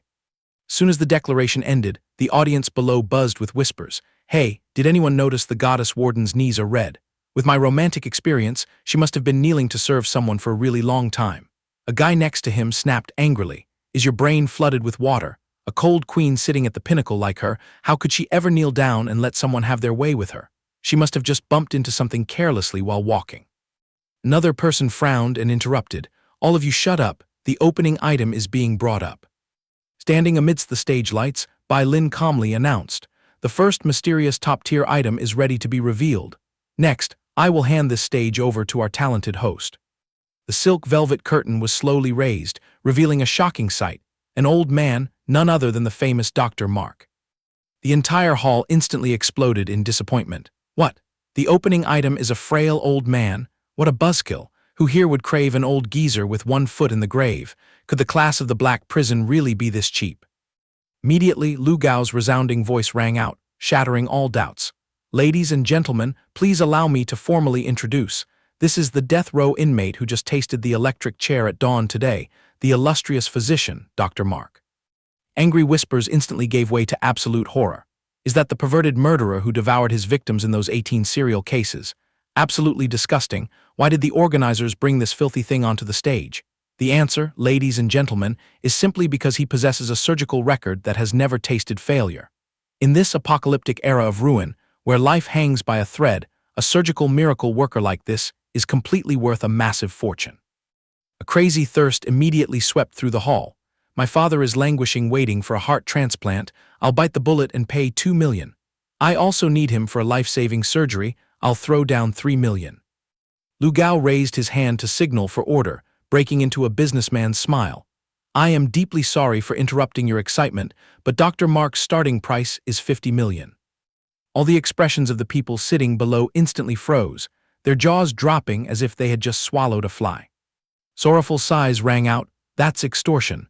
It's just the opening and they're already screaming for 50 million. Suddenly Huo's voice roared harshly, my precious son's brain is smashed in the abyss. At all costs, I must bring Dr. Mark back. I'll cover this 50 million. Unexpectedly, Su Bing was not one to back down, immediately raising her paddle to counter. Our Prosperity Medicals is desperately thirsting for a master of the scalpel to create miracles. 55 million, locked. The fierce battle of throwing money out the window began to explode. 56 million. Buying this old guy is a huge profit. I'll follow with 58 million, 60 million to make it worth the effort. Huo's face darkened like the bottom of a pot, gritting his teeth and roaring. 80 million. Dr. Mark is the absolute survival goal of the Huo family. I earnestly beg all of you to have pity on a father withering away from agonizing over his son. Please show mercy and yield him to me. The woman slightly furrowed her elegant brows, her thin lips dropping a venomous taunt. You need a doctor to save one precious son, while I carry the lives of hundreds of commoners out there on my shoulders. 85 million, I'm sorry but I cannot yield. Smack, a crisp sound tore through the noisy atmosphere as a wooden cane slammed hard onto the floor. An old but murderous voice rang out, double it, 170 million. Whoever dares to block my son's path of life, I am willing to use this money to pay for their funeral. The surrounding people widened their eyes and whispered, this old man has truly lost his mind. But you have to admit the black prison hit the jackpot this time. Just by selling a ragged prisoner that didn't cost a dime, they're pocketing almost 200 million. That's true super profit. Lu Gao gleefully shouted on the stage. A warm congratulations to Lord Huo for successfully taking home top-tier item 001, Dr. Mark. But before handing him over, I am obligated to warn you that Dr. Mark's nerves get a bit short-circuited sometimes, so please use him carefully lest you bring disaster upon yourself. Being the momentum, the MC continued to push the climax. Without making you wait any longer, we will quickly breeze through treasures numbered 002, 3, and 4. Kicking things off is item 002, a still warm heart from a recently executed ice-type spur. It boasts perfect compatibility with any body, and especially after transplantation, the user will automatically activate a level 3 ice-type ability. Next is item 003, a female prisoner possessing a transcendent hypnotic ability. The warranty period lasts up to 3 years, guaranteed to be a miracle cure to banish the chronic insomnia of the upper class. Without letting the audience catch their breath, Lu Gao talked non-stop. And here, item 004, a private hotel that was once the estate of an A-class death row inmate, equipped with a luxurious club system and an impenetrable defensive shell on par with a sanctuary. Absolutely a vacation paradise in this age of decay. Each item has a uniform starting price of 1 million. Please, tycoons, let yourselves loose. The atmosphere below boiled over again like a pot of boiling water on an open flame. Item 002, I'll lock in at 3 million. That hotel, I'll take it for 10 million. Sweep it all away, I'll monopolize the whole lot for 30 million. Sitting majestically and observing, Lin Yuan nodded smugly. Excellent, the figure of 300 million to fetch the S-class metal mimetic beast is about to rest squarely in the palm of our hands. Your accurate eye for goods and your sharp business mind are truly the greatest bargains heaven has bestowed upon me. Bai Lin's cheeks flushed red as she shyly lowered her gaze. Thank you, master, for the overpraise. If you are truly satisfied with this small achievement, perhaps you could show some mercy and remove the shackles on your subordinate whenever you wish. Right at that tender moment, the silhouette of a silver spider suddenly loomed as it crawled out from behind her back. Bai Lin turned around, not knowing whether to laugh or cry as she stroked the creature. Little spider, cut out the senseless jealousy. We both belong to the master. You have no chance of monopolizing him. The young man propped his chin and tapped lightly on the table. All right, put that act away. Let's get back to the main business. Bai Lin instantly withdrew her playful demeanor and spoke clearly. The opening item played out exactly like the move you planned.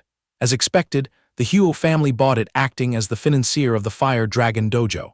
I'm afraid the cash flow pumped into Fire Dragon will definitely be severely tightened in the near future. And the key point is, the act of snatching the demonic doctor not only helps the Huo family draw a swarm of enemies right in this hall, but that doctor himself will soon become a ticking time bomb, sinking their entire clan into the dark quagmire that you've painstakingly dug for them, master. His sharp eyes lightly swept through every corner as he broke into a faint smile. From the very day the Huo family chose to be in the same boat with Fire Dragon, their death warrant was already signed. By the way, what item number is the treasure needed for the Abyss Silver Spider to upgrade? Lu Gao's voice echoed through the speaker system once again. Respected gods, stretch your eyes wide and look, because this is the masterpiece of the night. The renowned Blood Arhat statue offered by the Shadow Thief Guild. Cleared his throat, passionately recounting its origins. This Blood Arhat is the lifetime masterpiece of the three great sculptors of the Hong family from the early days. Not only does it bear the deep mark of pinnacle art, it also acts as a massive energy broadcasting station, increasing the cultivation speed for all living beings within a 300-meter radius. A treasure that even the most prominent dojos might not possess. It is truly the dream treasure of every clan. Finally, Lu Gao shouted the opening number. The starting price is set at 5 million. And let me tease a bit more, it also possesses a mysterious magic that stimulates the evolution of certain types of monsters. At that exact moment, Zhao Yuan's gaze flared with fully satisfied greed. Perfect. Using this Blood Arhat statue as a betrothal gift to propose to senior sister Ning Quan, the Ning family will certainly have no reason to refuse. The observant people around quickly whispered to one another. Earlier Zhao Yuan swept straight through items 002 to 004. The Zhao family's wealth truly is a bottomless pit. Rumor has it that the Zhao and Ning families originally had a marriage pact, the only snag being that Ning Quan keeps resolutely shaking her head. This time, if he slams that Blood Arhat statue in their faces, the Ning family will definitely force her to agree. He muttered smugly to himself. Senior sister Ning is really foolish, offending the Fire Dragon dojo just to defend that ragged beggar Lin Yuan. Luckily, I have some connections with Huang Long. As long as I tie that brat up and toss him to Fire Dragon to handle, all the grudges will be considered settled. But right now, the top priority is to get the Blood Arhat into my hands at all costs. The marriage matters can wait. From inside the VIP room, Lin Yuan smirked sinisterly upon seeing the prey fall into the trap. Senior brother Zhao Yuan, I have been waiting for you to the point of exhaustion. A warm welcome to you for stepping into my chess game. The tide of memories rolled back to the milestone half a year ago, at the West Abyss Plaza. The entire batch of disciples participating in the Thunder Dojo's trial were being forced to kneel flat on the sand. Liu Zio, swallowed up in the crowd, grimaced and groaned. We've been kneeling till our knees are breaking for half a day, yet ninth senior brother hasn't even bothered to show his face.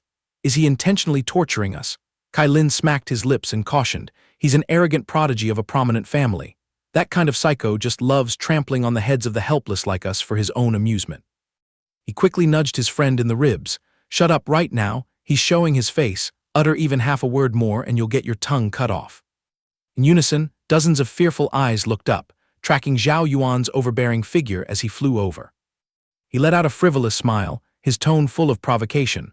"Oh my, sincere apologies. Yesterday some junior sisters were a bit too enthusiastic, so I accidentally overslept."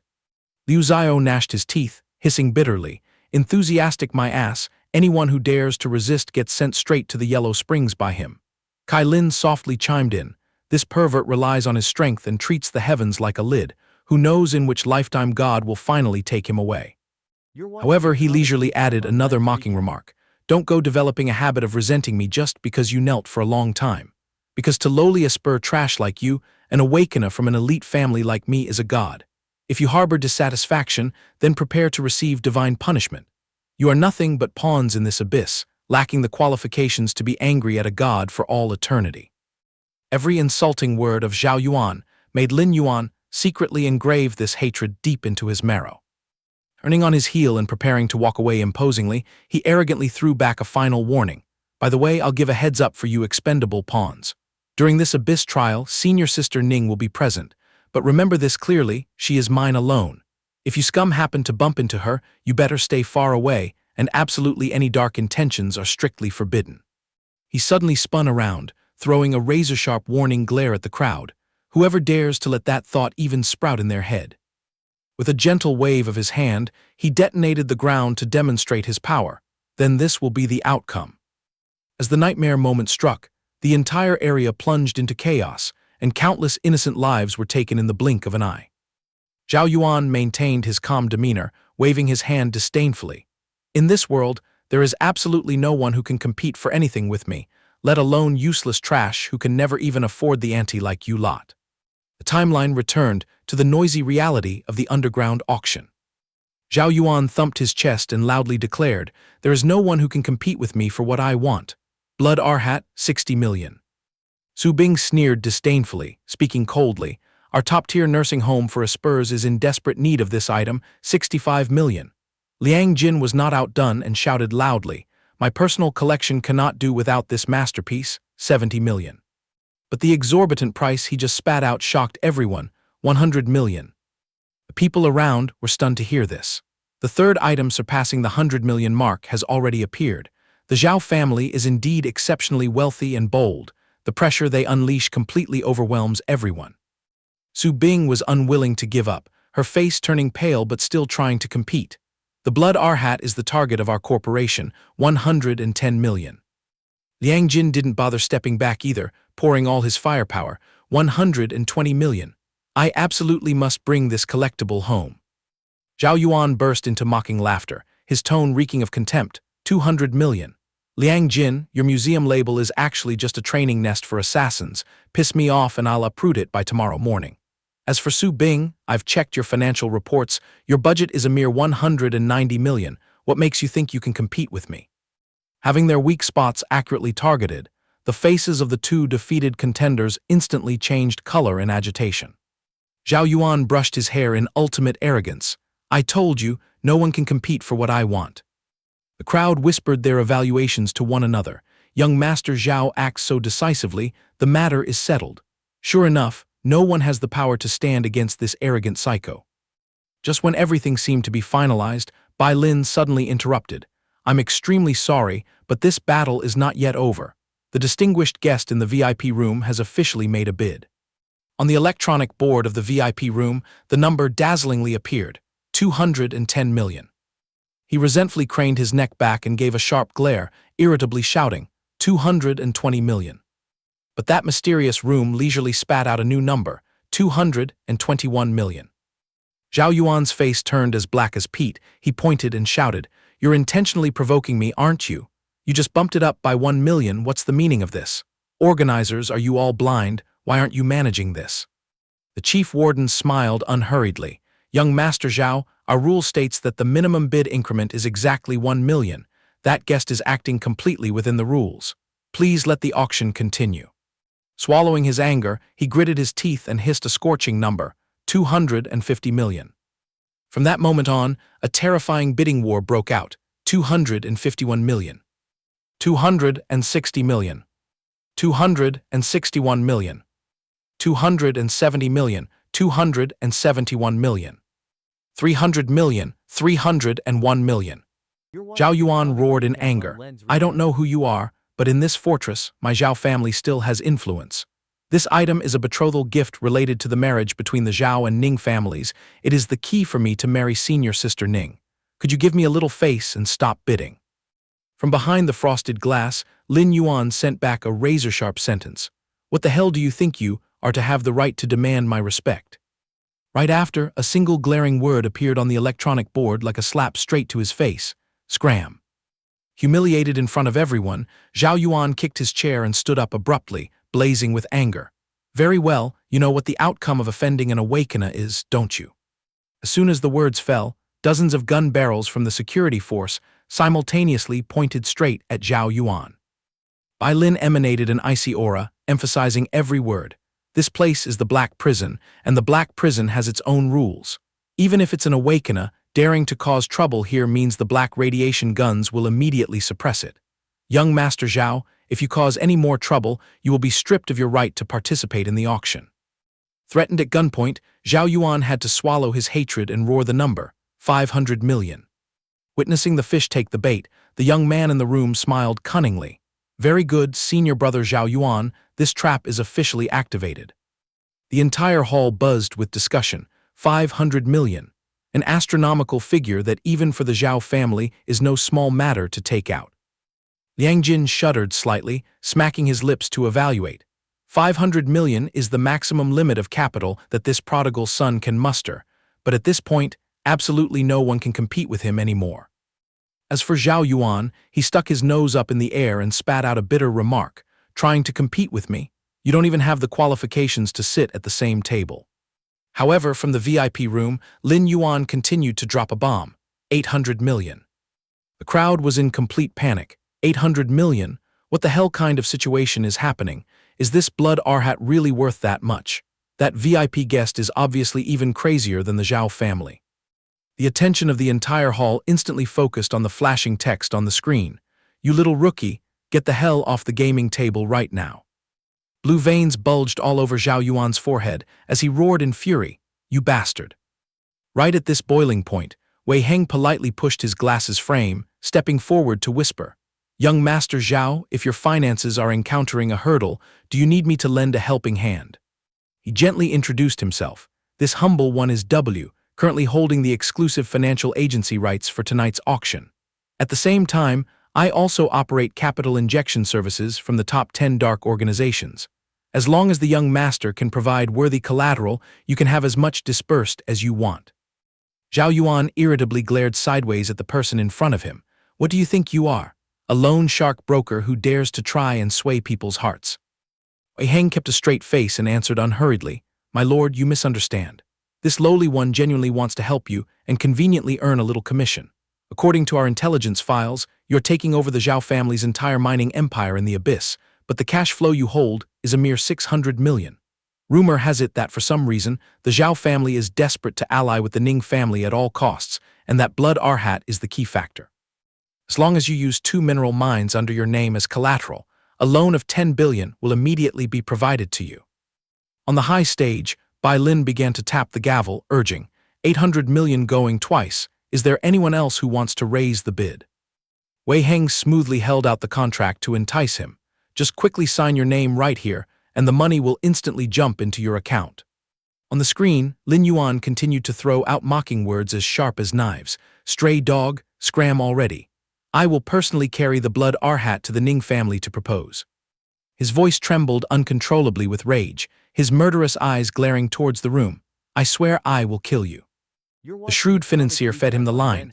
According to my sources, the amount of money that VIP guest can mobilize is only around the threshold of 1.2 billion. Just boldly bid 1.2 billion, it will leave him scrambling without time to breathe, a final blow. Zhao Yuan frowned in doubt. Is it really necessary to go that far? But for the sake of face, he had to bite his lip and raise one finger. Fine, 1.2 billion. The whole hall felt like they had been struck by lightning. Has he gone mad or has the world gone crazy? 1.2 billion. As expected, the Zhao family's power lies in their minds. In the isolated space, the young man casually locked in an unimaginable number, 1.6 billion. The gigantic string of numbers appeared on the screen, leaving anyone who saw it thoroughly shaken. Even the heavyweight members sitting in the room turned pale with shock. With perfect timing, Wei Heng stepped forward again with a new contract. "Young master, this is the contract that will continue to provide another 10 billion. But this time, you must assign the remaining 6 mineral mines as collateral." He went crazy and roared. "Didn't you just say that Guy's finances wouldn't exceed 1.2 billion? Wei Heng calmly shrugged and explained, "1,000 apologies to you, our intelligence missed a hidden fund that he was holding. But this time, after signing the papers, you can directly call the price of 2 billion. If you still miss out, then both the new and old contracts will be torn up simultaneously." Zhao Yuan's voice started to crack from extreme panic. 2 billion. The lens of fate slowly shifted toward Lin Yuan's quiet room. Terrified whispers exploded throughout the hall. "This is completely absurd.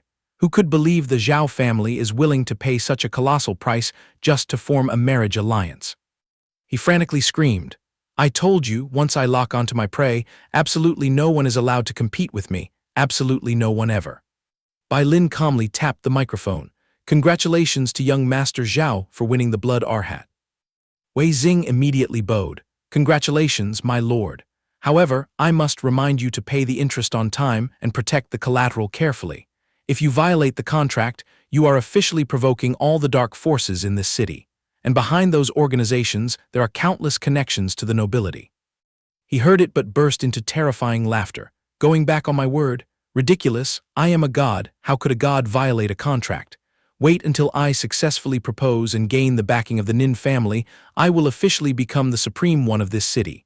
Just wash your eyes and watch." The screen pulls back to the VIP room. The female subordinate kneels respectfully. The Blood Arhat statue originally can flexibly shrink and expand. Before throwing it onto the floor, I had already extracted the evolution materials you need. Ensure the little spider's evolution absolutely has no mishaps. Under the deep blue sky, the formation carved on the Blood Arhat had long been secretly tampered with by the disciple of the death row prisoner surnamed Hong. Once he swaggers over with this gift for the Nin family, anyone greedy enough to drain energy from it will immediately suffer chi deviation. The so-called marriage alliance between the Zhao and Nin families will definitely dissolve into smoke. At the same time, Zhao Yuan still carried the statue and rushed off in crazy laughter. "Nin family, this young master has brought the betrothal gift." In another corner, Wei Xing reported crisply, "Following the boss's script, my side has put the pen in his hand and made him sign every contract cleanly. All the mines have been officially mortgaged to the major underworld organizations." Wei Xing pushed up his glasses and firmly stressed, "Very soon, news that these mines have been eaten away by shadow monsters, causing production to freeze, will be announced. When that moment comes, the criminal organizations that provided capital will join forces to pressure for debt collection, dragging the Zhao family into a terrifying death spiral."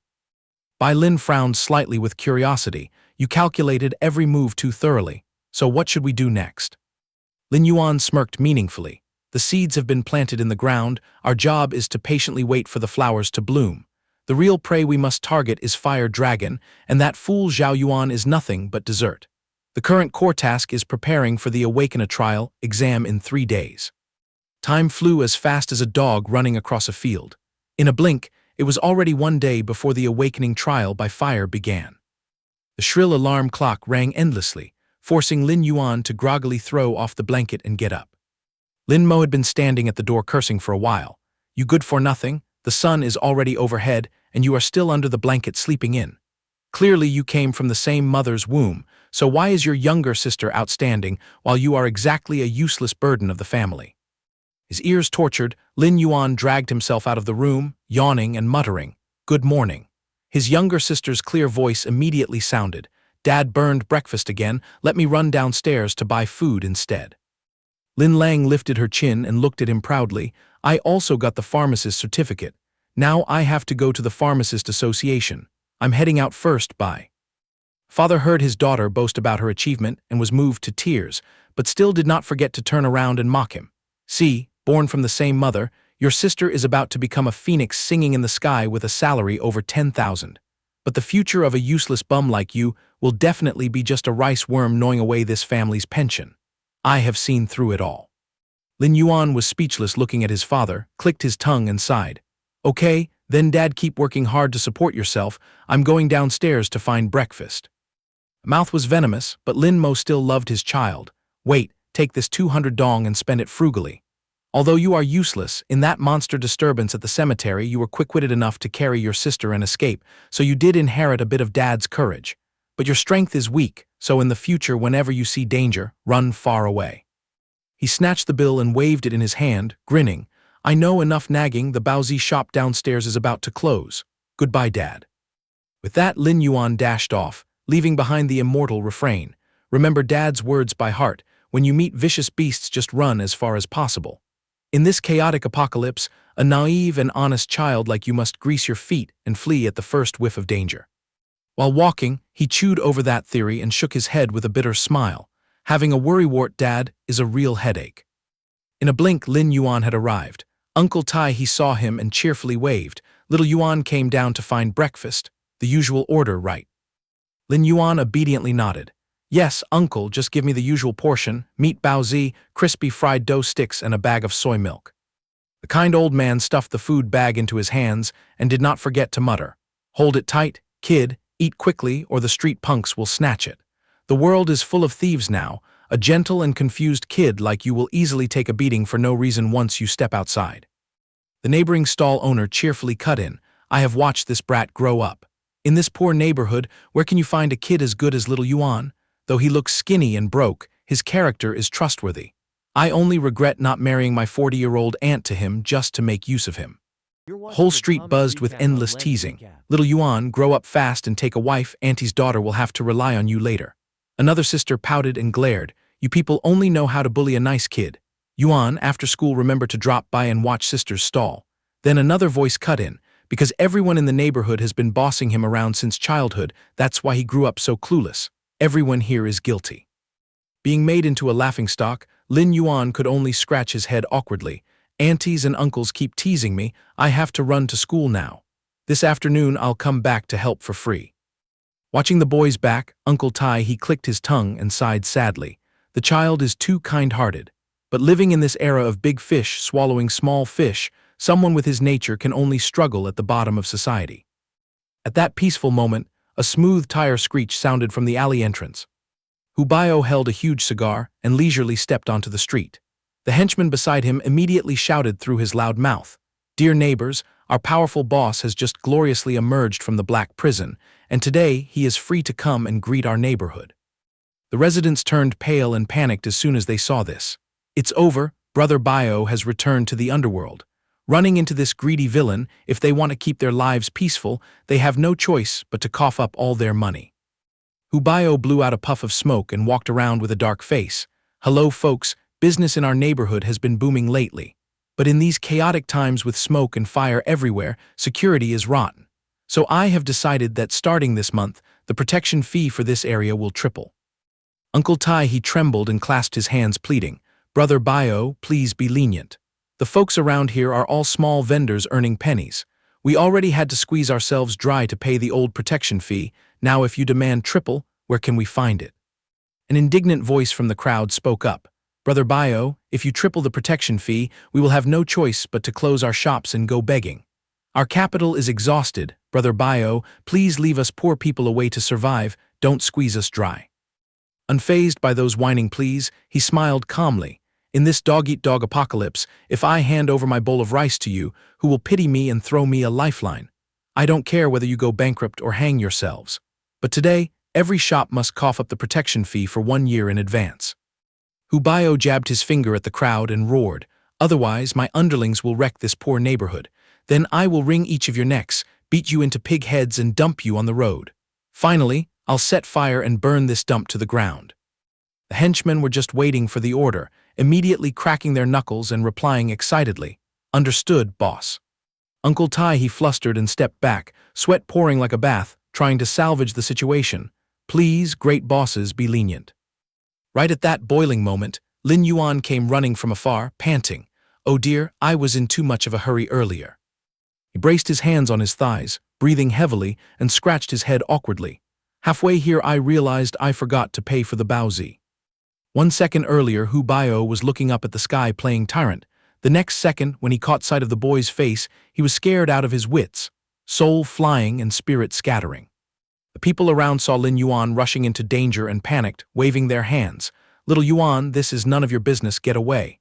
Dear bosses, this kid is naive, he has nothing to do with this, please spare a child. Why are you still standing there, run." De Chi apparently had not caught the bosses trembling and still charged forward arrogantly. "Oh, a fat little lamb just delivered itself. You little bastard, your protection fee must also be emptied out and paid right here." The words had just left his mouth when Hu Bio swung his leg and kicked the henchman's face into the asphalt without giving him a chance to resist. The boss turned pale and hissed, "You idiot, are you tired of living?" After dealing with the underling, he and the henchman scrambled to kneel before Lin Yuan.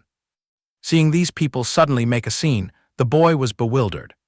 Hu Bio was now tame as a puppy, trembling as he reported, "Sorry, master, I just finished my black prison term and did not know this was your territory. I offended your friend, and this crime deserves death." This earth-shaking scene shocked the neighbors. That honest child Little Yuan is actually an underworld boss. This is his territory. Lin Yuan saw this clumsy handling and broke into a cold sweat, sighing inwardly. "It's over, the good boy image has collapsed. How can I face the neighbors now?" Hu Bio continued kowtowing an apology. "If master does not grant mercy, this subordinate begs to cut off one hand to prove his loyalty." As soon as he finished, the onlooker's eyes nearly fell to the ground. Lin Yuan had no choice but to use his fake naivety skill to cover up. "You don't need to overdo it, you mistook me. Look carefully, I am just an ordinary person, how could I be the underworld crown prince de Zhu? He is my classmate, we just look a bit alike." Hu Bio heard this and turned pale. How could that be subordinate? But as if catching the signal, he hurriedly stood up and played along. "Ah, right, a misunderstanding. How could this gentle student be the underworld crown prince de Zhu? It was all just a misunderstanding." Lin Yuan calmly pushed the boat with the current. "The misunderstanding is resolved, I have to go to school. You all should disperse too, don't scare the residents, let's settle it at that." The crowd witnessed this flip-flop and looked at each other in extreme confusion. What the hell was that? Little Yuan was actually threatened by gangsters because they mistook him for a classmate. Zhang Bo smiled awkwardly and waved his hand. "I told you, Little Yuan is so honest and simple, how could he know a gang boss?" Fang Shi still felt slightly uneasy inside but clicked her tongue and let it go. "Whatever, a good kid like Little Yuan definitely has no connection to the underworld. It must be a mistake." At that moment, Lin Yuan was hiding behind a wall, silently watching the group leave. All of that was caught in his sight, making Hu Bio and his henchmen break out in cold sweat. Lin Yuan dropped the playful expression from earlier and coldly questioned, "A Bio, who allowed you to call me master?" Seeing the murderous look in his eyes, the man hurriedly knelt. "Reporting to the Exalted One, the jailer calls you master. This lowly one truly does not have the right to use that title. This subordinate deserves death, please punish me." Lin Yuan cast a razor-sharp cold gaze and answered, "I pardoned you from the black prison to do great things, not to run around collecting these petty fly-like protection fees." He commanded clearly, "Remember this, your task is to secretly protect my family and the neighbors." Hu Bio trembled and obeyed, as commanded, Exalted One. He and the henchmen kowtowed respectfully. "Seeing off the Exalted One, we swear to risk our lives protecting the peace of Vin Thuan neighborhood." The scene shifted to a busy street with people passing by. A nearby sanitation worker smiled and waved, calling Little Yuan.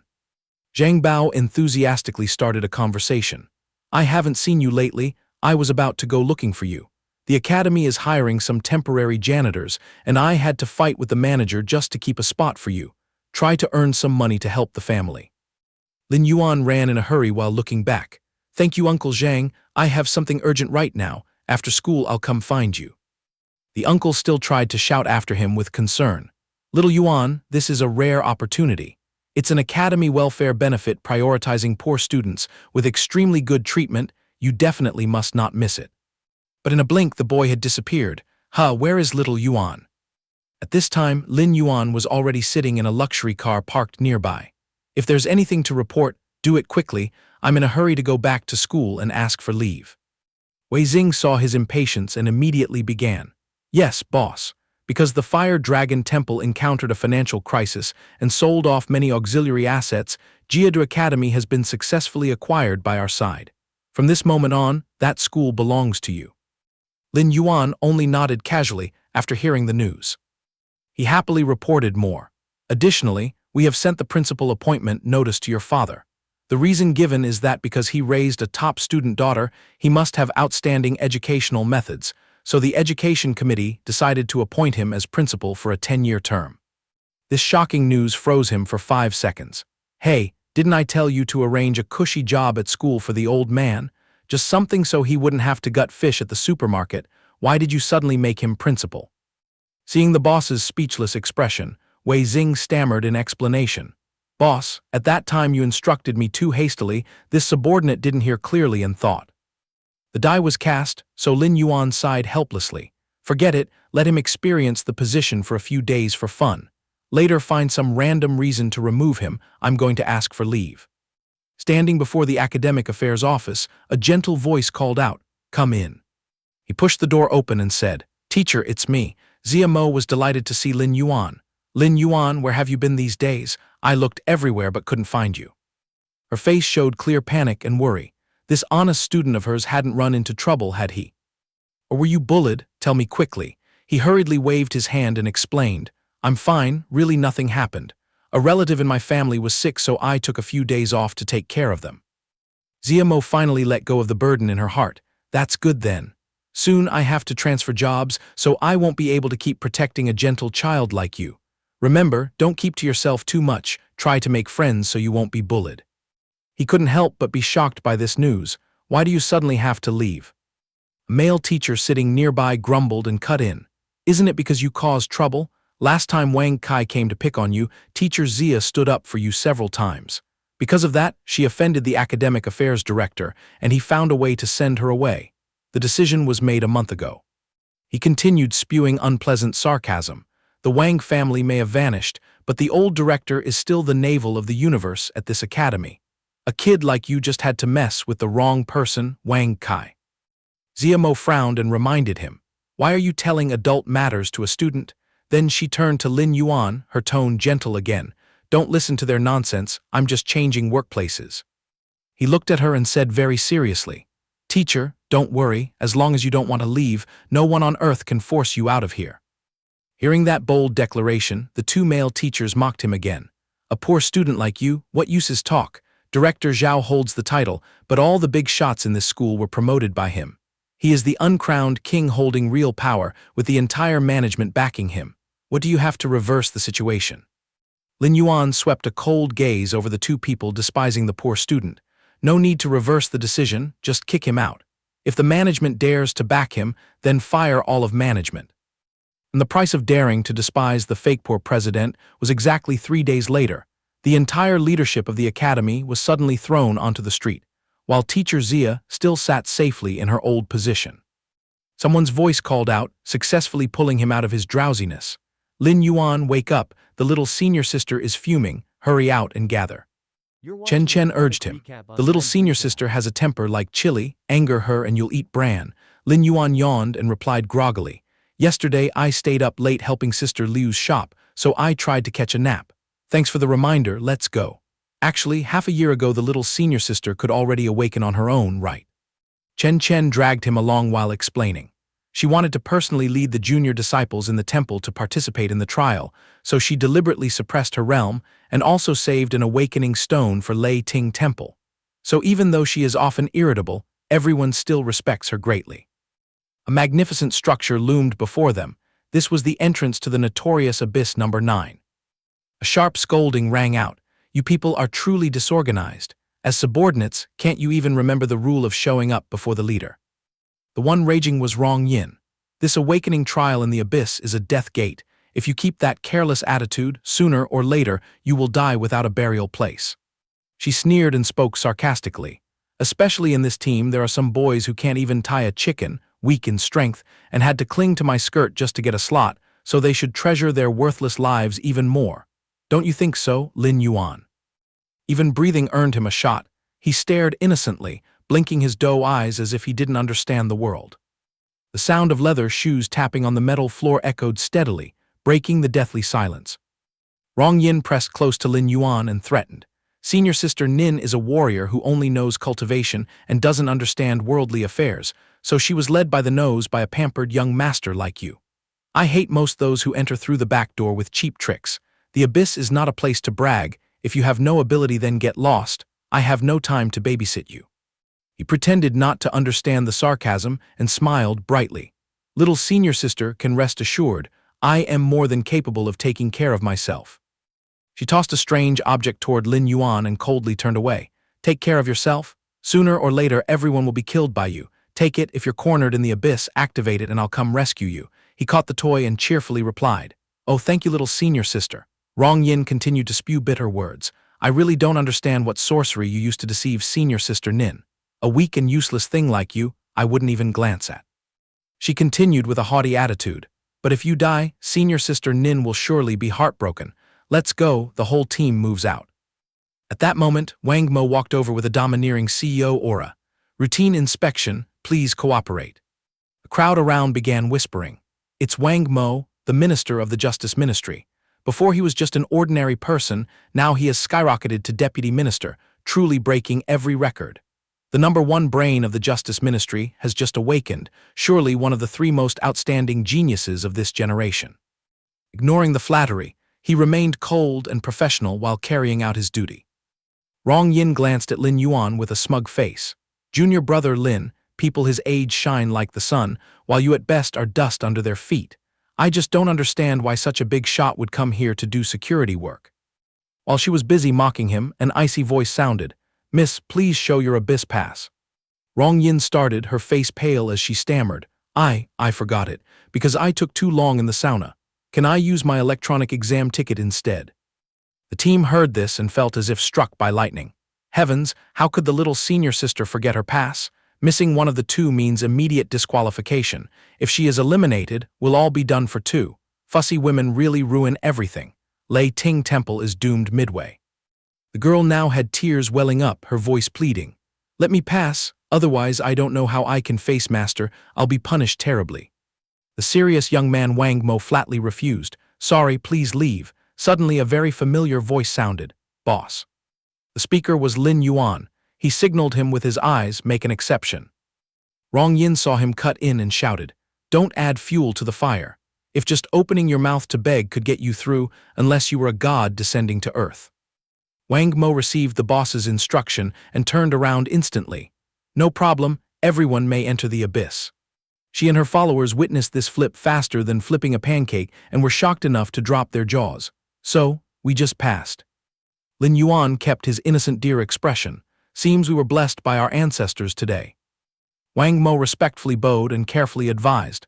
The abyss is very dangerous. Please pay attention to safety. This strange action immediately attracted attention. Hey, did you all see that? Wang Mo bowed to us just now, so unreal. How could a proud genius like him be so respectful? Did our team step in dog poop today to be this lucky? While lost in thought, Rong Yin suddenly slipped and fell. Luckily, Lin Yuan had extremely fast reflexes and rushed over to catch her. Little senior sister, walk carefully. Rong Yin blushed deeply but still stubbornly puffed up and shook his hand off. Let go, stop playing the nice guy. I'm not soft-hearted like senior sister Nin. Earlier was just luck, don't expect me to say thank you. Tossing out that curt sentence, she irritably strode inside, leaving a group of bewildered people looking at each other. A second later, the crowd began buzzing again. How deep is this abyss #9 that the elevator takes 3 whole hours? The files about this place are all sealed at top secret level. We'll know once we reach the bottom. After a long wait, the group finally safely entered the elevator to move underground. 3 long hours passed, and the elevator doors slowly opened. Just after escaping the cramped space, complaints erupted. 3 hours felt like 3 days and nights, suffocating. Finally, we're here. Junior brother Lin is curled up in the corner, sleeping again. Rong Yin led the way, puffing her cheeks and pouting. Ignore him if he sleeps and the elevator leaves him back on the surface. Even better, less trouble. Also, it's freezing down here, like stepping into another world. Lin Yuan curled up in the corner, now stretched and woke. We've arrived, just finished sleeping. In the crowded square, the broadcast resounded. Hello, contestants. Round 1 of the survival game officially starts now. After 48 hours, those still alive will advance to round 2. Chen scratched his head in confusion, so just standing around in the square auto clears the round. Wu Du patted his shoulder and shared knowledge. In 10 minutes, the protective shield over the square will completely vanish. All security personnel will withdraw too. By then, monsters will flood in like a tsunami. Broadcast continued explaining the rules to the contestants. Abyss number 9 is divided into 7 zones corresponding to the colors: gray, green, blue, yellow, red, purple, and black. At the starting point, each survival hour grants different points. Gray zone 10 points, green 50, blue 100, yellow 500, red 1000, purple 5000, and the black zone 10,000 points. Round 1 ranks based on total survival points. The top 100 will receive huge rewards. Especially the top 10 will pocket 20 A-grade ability potions, a stabilization stone, 1 C-grade ability mystery box, and 1 semi-awakening stone. Chen gaped when he heard the rewards. The rewards are too delicious. A stabilization stone paired with a semi-awakening stone raises the chance of breaking through to the 9th stage by at least 90%. Wu Du nodded in agreement. A-grade ability potions are also rare treasures, each containing priceless exclusive gene codes. If ordinary people use them illegally, they'll be hunted to the ends of the earth by the Drug Administration, and no amount of money can buy them on the market. Lin Yuan crossed his arms and leaned against the wall, listening while silently making plans. I only need 5 ability potions to push myself from the 6th stage straight to the 9th stage, and the 9th stage is the key to awakening. So it's settled, aim straight for the top 10 and smash. Chen turned to ask the leader, "Little senior sister, which zone should our team camp in?" Rong Yin's face hardened, and she set a blazing KPI for the whole team. The target is the yellow zone. Use the time before the barrier breaks and before the first monster wave arrives. We move out right now. Chen broke into a sweat. The yellow zone, aside from the little senior sister, if we step in there we probably can't last an hour. This is too reckless. But Rong Yin did not look like she was joking. She patted her chest and confidently reassured them. Move out, I will be the shield for everyone. Everyone stick close to me, especially Lin Yuan. You must stay glued right behind my back. With the beauty giving him special attention, he would be a fool not to listen, so Lin Yuan happily raised his hand. Sure. Liu Yue raised his hand and started touting. Opening sales for the Blue Zone guide service. Whoever wants to enter the Blue Zone, come over here. Escort fee is 1 million, guaranteed to avoid all monster packs and not get lost in the deeper layers of the abyss. Hearing such a bargain and smooth promises, the crowd could not resist, immediately scrambling and raising their hands to fight for a slot. Wu Du's eyes lit up, and he nudged Rong Yin. Little senior sister, maybe our team should book one too. The blue zone is right next to the yellow zone. Traveling together will save a lot of energy. Following the big group in the early stage will also be safer. Rong Yin contemplated the situation and then nodded. Reasonable. Once we reach the blue zone, we'll split off and go our own way. An hour later, Liu Yue walked at the front with his hands behind his back, leisurely leading a long line. Everyone just needs to cross this black sand area to set foot in the blue zone. So, choosing to trust Brother Liu was the smartest decision of your life, right? 2 young men walking side by side frowned and observed the surroundings. We didn't run into a single monster along the way. Feels like the money was wasted. This abyss, aside from being pitch black, isn't as scary as the rumors say. Liu Yue confidently patted his chest and explained, "That's because I steered us away from all the dangerous monsters. The 1 million you paid was worth every penny. Am I right, that freeloader young man?" Suddenly called out, Lin Yuan widened his eyes in confusion, while Rong Yin beside him also stared in surprise. Liu Yue squinted and grinned mischievously. "Look, along the way you two have been stuck together like glue, not even half a step apart. This guy only has to stray 1 beat, and the girl immediately frowns. You're practically her walking house arrest order." Rong Yin immediately blushed like a ripe tomato and flusteredly retorted, "We are not that kind of shady relationship. It's because my junior brother is too weak, so I have to stay close to protect him." Liu Yue laughed heartily, acting like a man of experience. "Protect his safety? I understand. Back when I was your age, I also clung to someone so much I didn't want to leave the bed. This young man seems quite talented too." Zhen Yu stood nearby clicking his tongue in admiration. New Rong Yin is the pride of the new generation. That pretty-faced brat really latched onto a super huge thigh. He's got the luck of a male lead. Zymo drew out a new truth for chasing girls. Weak men are also a secret weapon. very good at arousing pity from great beauties. Wenru licked her lips greedily, staring at the couple. Someone as strong as Mu Rongyin definitely gets bored quickly. Dear little brother, why not switch over and let me protect you? I swear I'll pamper you till old age. Liu Yue cleared his throat twice to quiet the crowd. Everyone, pull yourselves together. In about 20 minutes, we will enter the blue zone. Once we are there, I cannot pat my chest and guarantee your lives like I do now. Everyone must stay on high alert. True to his words, Liu Yue immediately received a free ticket to the afterlife. His head rolled one way while his body collapsed another, directly demonstrating to the crowd exactly why they needed to be careful. Liu Yue's blood-soaked head flew through the air, landing with a thud right in front of Wenru, Zhenyu, and Zai Mo, freezing the three of them in terror, completely speechless. The culprit was a muscular monster with two horns on its head, its arms and tail equipped with razor-sharp blades. With lightning speed, its hand had grabbed Liu Yue's thinning hair and ruthlessly ripped his head off. The crowd was thrown into sheer panic, running for their lives in all directions while screaming hysterically. It's a headhunter, a monster that specializes in harvesting heads.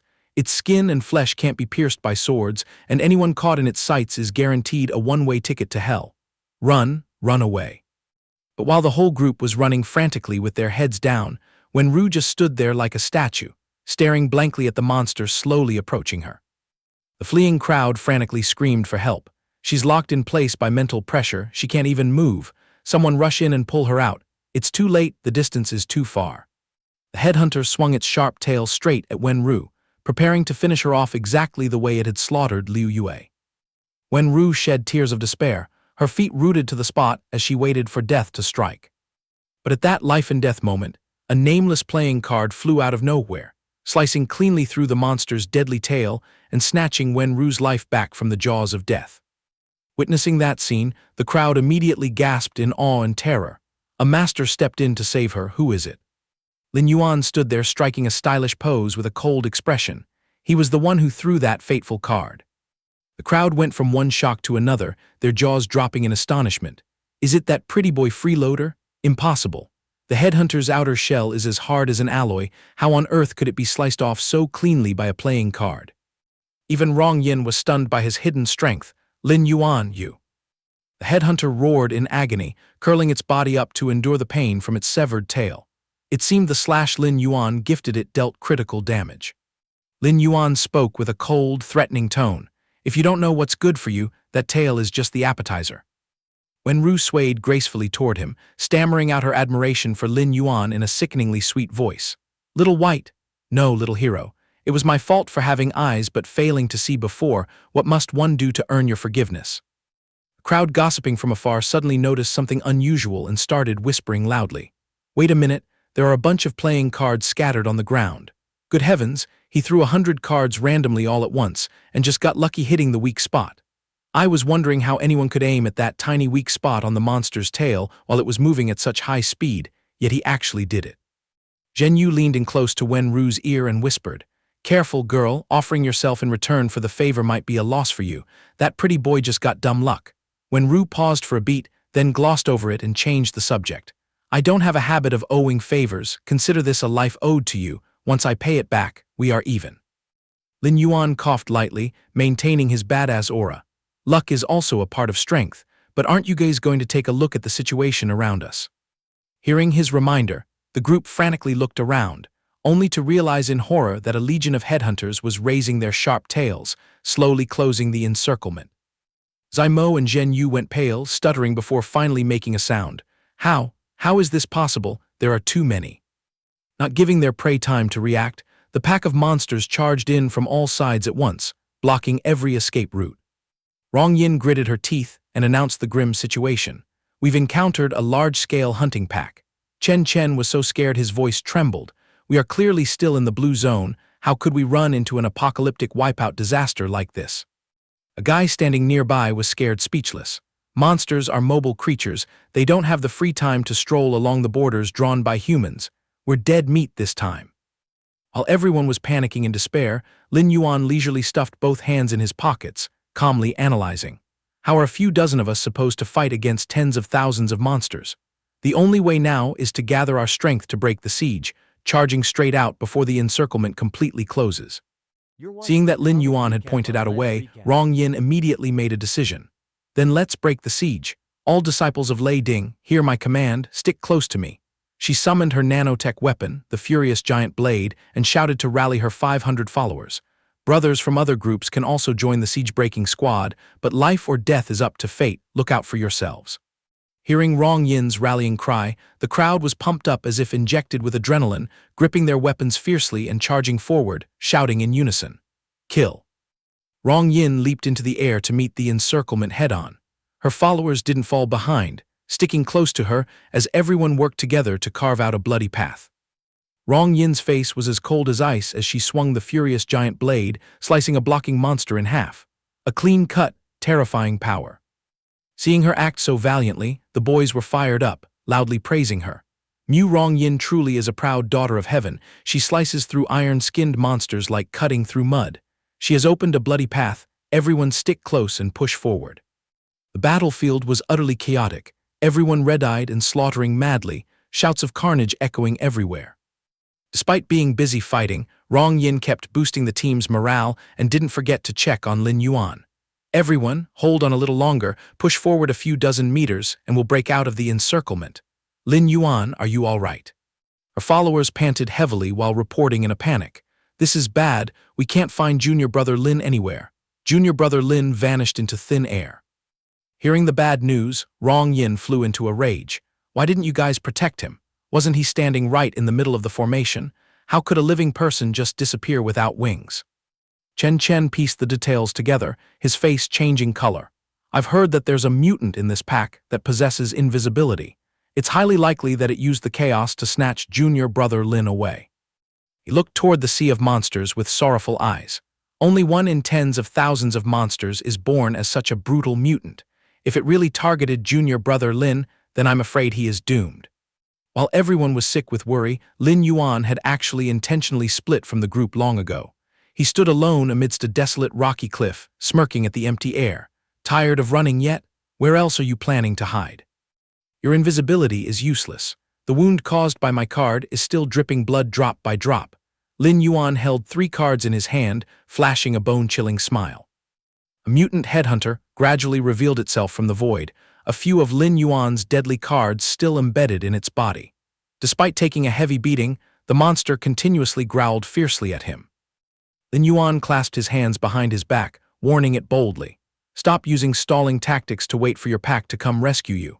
I went through the trouble of separating you from the formation, so I absolutely won't give you a chance to go back. Just obediently surrender your life. A high-speed stealth assassin like you is exactly the perfect missing piece my monster legion needs. The mutant beast was enraged by Lin Yuan's arrogant attitude, roaring to show off its power. Lin Yuan looked at it indifferently as if looking at a cockroach, tossing out words of contempt. Want to resist? Come at me, I'm ready to play until the end. The monster let out an ear-piercing shriek and shot toward him with the speed of a sports car with failed brakes. It seemed this monster also sensed the danger radiating from Lin Yuan. It went all out, unleashing a combo of both blade arms and its spiked tail aiming straight for his vital spots. Unfortunately, it chose the wrong civilization to mess with. Lin Yuan just stood rooted to the spot, casting a disdainful glance as he casually summoned a card. The monster that had just aggressively lunged at him was now suspended in midair, trembling violently along with the surrounding rubble. The beast struggled in despair, slashing wildly at the air without dealing a single bit of damage. Meanwhile, Lin Yuan calmly kept his hands in his pockets, watching it make a fool of itself with great interest. He smirked and educated the monster. Today, I equipped the branch hand card after it evolved. My current mental strength is enough to crush even the awakened level. A little brat like you isn't even enough to get stuck in my teeth. But the catch is, the card just leveled up, so the branch hand isn't stable yet. Within 72 hours, I can only use it exactly twice. Once I get the stabilization stone from the top 10 of the leaderboard, I'll be able to spam this move without limits. First things first, I need to tame you. Lin Yuan threw the card, letting it tear through the wind and pin itself right in the middle of the monster's forehead. In just a split second, the card automatically returned to its master's hand. Handled it, gotta slip away now. The monster pack is about to sweep through here, lingering any longer means we're all screwed. Suddenly, Lin Yuan's sharp ears caught a strange noise, and he immediately turned his head toward the source of the sound. A foot carrying terrifying power stomped heavily onto the ground, shattering a piece of rock. The newcomers were definitely not to be trifled with. A group of people in uniforms approached. This was the elite squad of the first-tier Hai-Jin dojo, accompanied by 5 great awakened masters. The aura of that mutant insect is clearly still lingering around here. How did it suddenly vanish into thin air? We had to seal our own powers just to exploit a loophole and sneak into this abyss. We went through all the trouble to team up and herd the monster pack elsewhere, all for the ultimate goal of capturing that invisible mutant insect alive. We absolutely cannot let this tasty prey slip away. Lin Yuan quickly hid, taking cover behind a large rock to analyze the situation. Lei Ding and Hai-Jin are both first-tier dojos, but Hai-Jin specializes in nurturing elites. All 5 great awakened masters have personally made a move. It seems this matter is no joke. Chen Yi irritably barked out orders. That mutant insect holds the future destiny of this entire citadel. We must capture it alive at any cost. Even if we have to slaughter all the contestants here, Lin Yin, Chen En, just act without worry. It has no way out. Even if it tries to hide its aura, it's definitely still wandering around this area. She loudly ordered the whole squad, split up and search. Even if you have to dig 3 feet into the ground, drag it out for me. Lin Yuan, hiding in the shadows, eavesdropped on the entire conversation and calculated inwardly. It seems the fact that I captured the monster can't be kept under wraps anymore. As soon as the order was given, the squad immediately spread out to take action. Use the stone forest ahead as the center, lock down the entire area. It can't escape even if it had wings. Receiving the order, the group swiftly scattered in all directions, shouting in unison, "Understood." Seeing that the area was clear of people, he breathed a sigh of relief, temporarily out of danger. But what kind of treasure exactly is this mutant insect that made them mobilize such a massive force? Right at that moment, a sinister voice rang out right next to his ear. "You thought you got away." From above, hovering dark figures slowly descended, pointing straight at his face. "It's a useless, stupid kid." Luo Han locked onto his target with a gaze full of murderous intent, his voice low and threatening. "One of my special abilities is a full-range radar scan. I've had my eyes on this little mouse for a long time." The whole group gathered around, dissecting him like a piece of merchandise. "How many secrets do you guys guess this mouse has eavesdropped on? Why bother caring? A stinking mouse should just be crushed. This weak, garbage type isn't worth prying information out of. Don't waste time, just crush him to death." Hearing those insults, Lin Yuan let out a light laugh, nonchalantly firing back. "Oh, so you guys have directed and decided my life on your own. Aren't you going to ask the owner for his opinion?" Lin Yin raised an eyebrow, replying disdainfully. "You think you're worthy? The law of survival here is the law of the jungle. If a weakling is eliminated, begging on his knees is useless. Are rookies nowadays so naive that they don't even understand this basic logic?" At that very moment, a blood-red murderous aura exploded, engulfing Lin Yuan's eyes. "The ones who don't understand the law of survival here are you people. Why don't you turn on your radar and scan what level I am at?" Luohan did a quick scan and was absolutely terrified, screaming out loud. His mental strength has reached the awakened threshold. Qinyu was also paralyzed, unable to believe her eyes. How is that possible? It would take us at least 10 minutes to unseal our limits to restore our awakened power. Lin Yin's arrogant attitude shifted to jaw-dropping fear. My scan clearly showed he hadn't reached the awakened threshold just a moment ago. The corners of Lin Yuan's lips curled into a demonic smile. With a slight flip of his hand, the card of death was ready to be equipped. "It doesn't even take me a second to use a skill. Now I'll offer you 10 seconds as charity to charge at me. If you don't want to die in ignorance, come and get it." They shouted in panic. "It's too late to unseal now. The only way is an all-out attack, using sheer numbers to crush him." With that said, the whole group desperately charged straight at Lin Yuan. He let out a cold sneer. "You want to undo the seal? Let me give you a quick ride."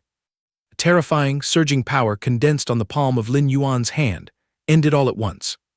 A dark red night swallowed the space, telekinetic disintegration. Instantly, the entire group of arrogant people was torn into tiny shreds, falling to the ground. Witnessing the scene before him, Luo Han was so horrified that cold sweat drenched his entire back. From below, he looked up at the guy and laughed easily. "Sorry about that. Looks like I overdid it a bit. Besides the seal, their bodies were completely disintegrated, but it seems you still have some dumb luck left. Now answer a few questions. If you behave, I'll consider sparing this little life of yours." Luo Han was frightened out of his wits, terrified that he would end up sharing the same fate as those unfortunate souls, so he immediately turned and fled. "Brat, I am a high-level awakened master. I'd rather die than be your puppet on a string. I will engrave this grudge in my bones." But the guy suddenly noticed something off. Weird. Why are my footsteps as slow as a turtle? From behind, he leisurely held up a card, a mischievous smile playing on his lips. "Oh my, I forgot to mention that while the others were unsealed, I threw in a slowing curse just for you as a bonus. But since you'd rather die than submit, I guess it can't be helped." Lin Yuan tossed his hand into the air and shouted loudly, "See off the guest." Instantly, the ferocious headhunter shot out. Luo Han's heart skipped a beat, screaming in terror, "It's the invisible mutant insect." Lin Yuan shrugged and replied calmly, "Bingo, it is precisely the headhunter mutant insect you guys have been hunting for. Congratulations on hitting the jackpot." On this side, the evil beast unleashed a fatal slash, sending the guy's head rolling off, blood gushing out profusely. His last words were uttered in shock. "How could you?" The monster sluggishly dragged Luo Han's corpse toward its master. Lin Yuan muttered to himself, "Sooner or later, I will strip away all the secrets of this monster.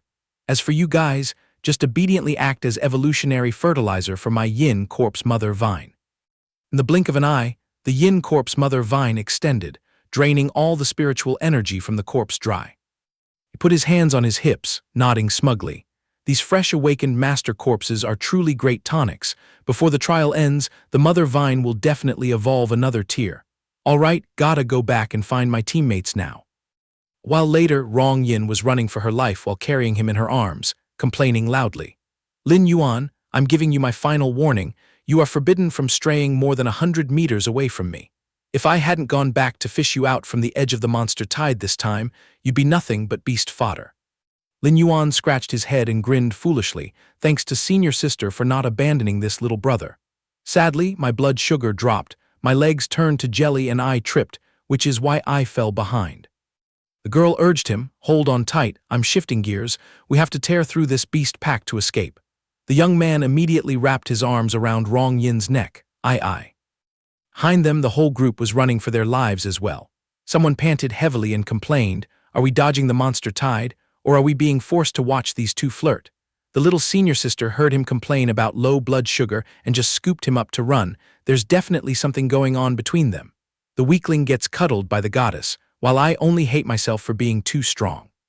With that said, she gathered her strength and dashed away like the wind.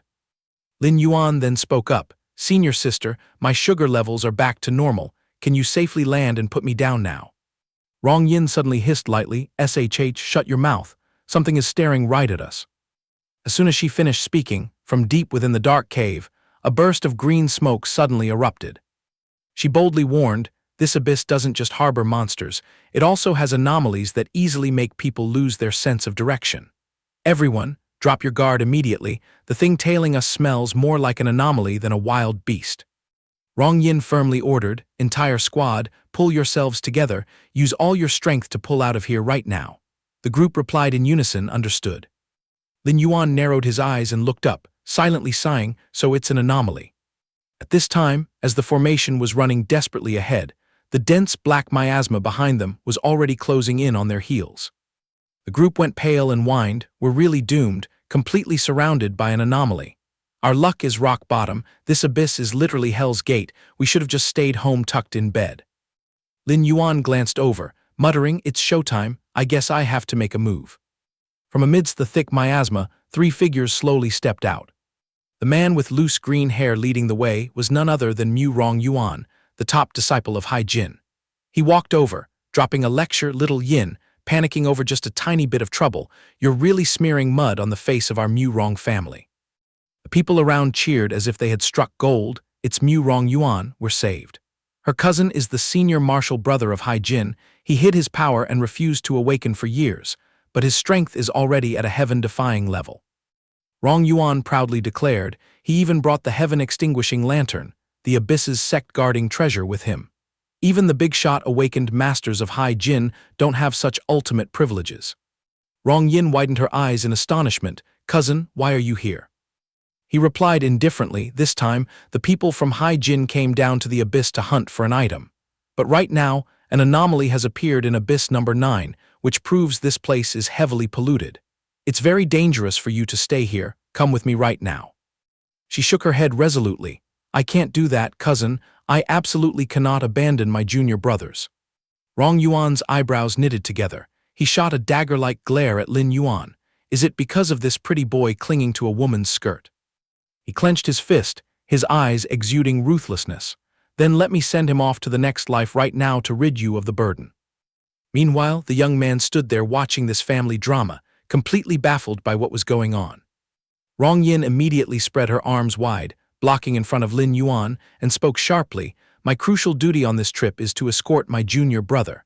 If you plan on taking his life, you'll have to step over my dead body first.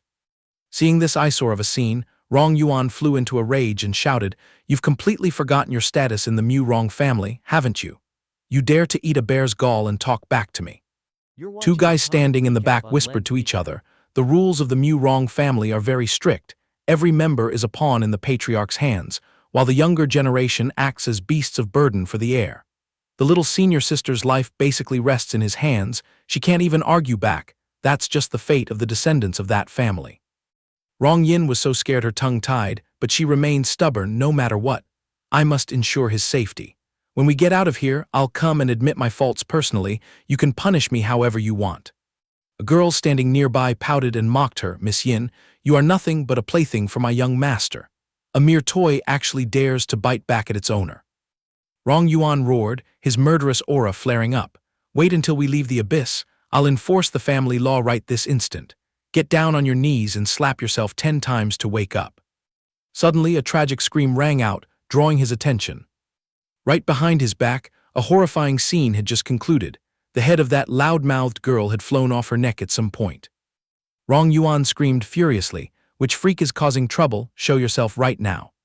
Without making him wait long, the headhunter slowly revealed itself, standing proudly on a rock right in front of Rong Yuan. This scene scared the whole crowd to death. What the hell is this? Monsters can operate inside anomalies too. This is absolute nonsense. It can even turn invisible. It must be the legendary headhunter mutant insect. He cracked an extremely sinister smile, searched for it for days to no avail. Now sacrificing one life managed to lure it out. This trade is totally worth it. Lin Yuan covertly pointed a finger, signaling the monster to retreat. Understanding its master's intent, the headhunter sprang up into the air. Rong Yuan immediately dashed like the wind chasing after the prey, leaving behind a decree, I have business, I'll go first. Little Yin, once you return to the family, voluntarily show your face and receive your punishment. The guy pondered deeply. Among all the summoned monsters, only this one can stroll through an anomaly. Exactly what deep-rooted connection does it have with Hai Jin? Why are they so desperate for it? The crowd looked around frantically and then breathed a sigh of relief with beaming smiles. The miasma has dispersed. Thank God we're saved. Chen Chen lifted his wrist to check. The Round 1 survival leaderboard has been announced. Our team made it into the top 500. Everyone quickly checked the rankings. Who knows, we might hit the jackpot and get into the top 300, then we'll have much more say in the next round. Someone threw cold water on the idea. Stop dreaming. Our little senior sister carried us and barely made it past 400. Our rankings are probably hovering around that range too. Everyone stared wide-eyed at the scoreboard. Who would have thought that Dark Cousin would sit right on top at 3rd place? We all thought the top 10 had been completely taken over by the people from Wu Xian Dojo, but unexpectedly, Mu Rong Yuan climbed all the way up to rank 3. Lin Yuan walked over and checked on Rong Yin, little senior sister, are you all right? She furrowed her brows, her tone laced with grievance. You little pretty boy, stop being so sluggish, how could anything happen to me?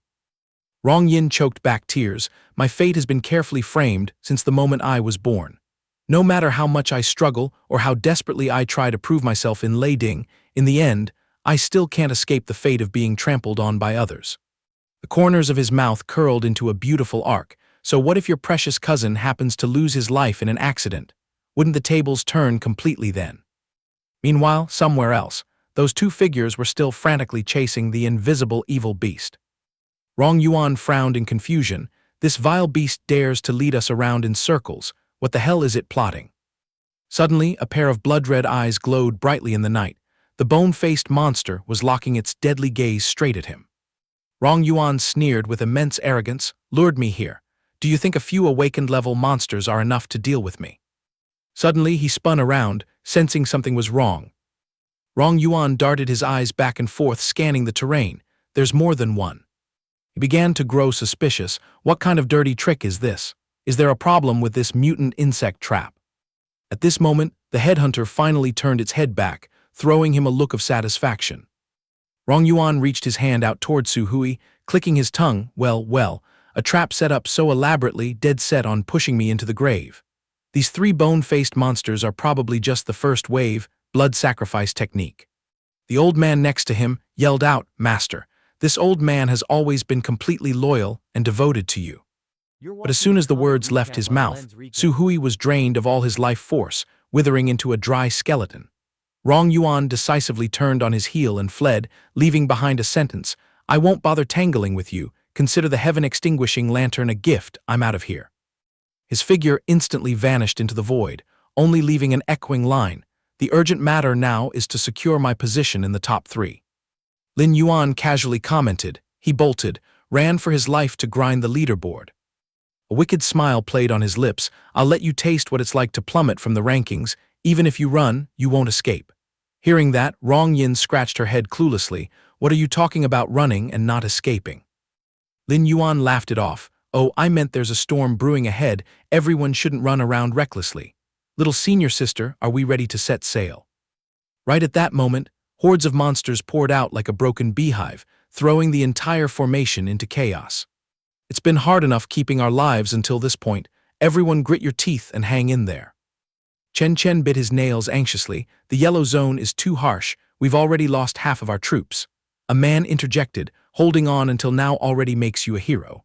3 more minutes until the rankings are finalized. The moment the results are out, we pull up stakes and get the hell out of the yellow zone." Some idle young men started whispering again. "What do you guys guess happened to that pale-faced scholar Lin Yuan? He rejected following the little senior sister into the red zone and insisted on going solo. He probably scurried back to the blue zone to hide behind the little senior sister's skirt again. The red zone actually isn't that dangerous, but a coward like him who hides in the low-level zones probably lost his life ages ago." An excited shout interrupted them. "The golden hour is here. Open the board, guys, quickly look at the leaderboard." Everyone held their breath in eager anticipation. As soon as the results popped up, cheers of joy erupted. "Oh my God, I climbed to the top 300. Me too." If that freeloading team ditcher saw this massive achievement, his guts would turn purple with regret. Everyone was overjoyed. The little senior sister managed to squeeze into the top 50, truly our savior. Chen Chen scratched his head in utter confusion. How did Mu Rong Yuan drop from the pinnacle of the top 3, tumbling all the way down to rank 17? In another development, Rong Yuan was fleeing for his life while cursing, "God damn it, everywhere I go I attract a whole pack of monsters. What the hell is going on?" Yu looked up at the electronic board and smacked his lips. Mu Rong Yuan dropped to 17, but is still insanely strong. The green-haired guy nodded in agreement. "Exactly. Anyone who makes it into the top 20 is a dragon or phoenix of humanity, and those holding their ground in the top 10 are true geniuses among geniuses." The young man pointed his finger straight at the board. "You guys, take a look at this." Suddenly, the whole group froze on the spot, their eyeballs about to pop out of their sockets from shock.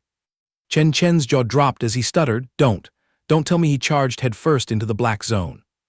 The young man was equally mind-blown. "Are you kidding me? He didn't even dare show his face in the blue zone. What right does he have to wade into the black zone?"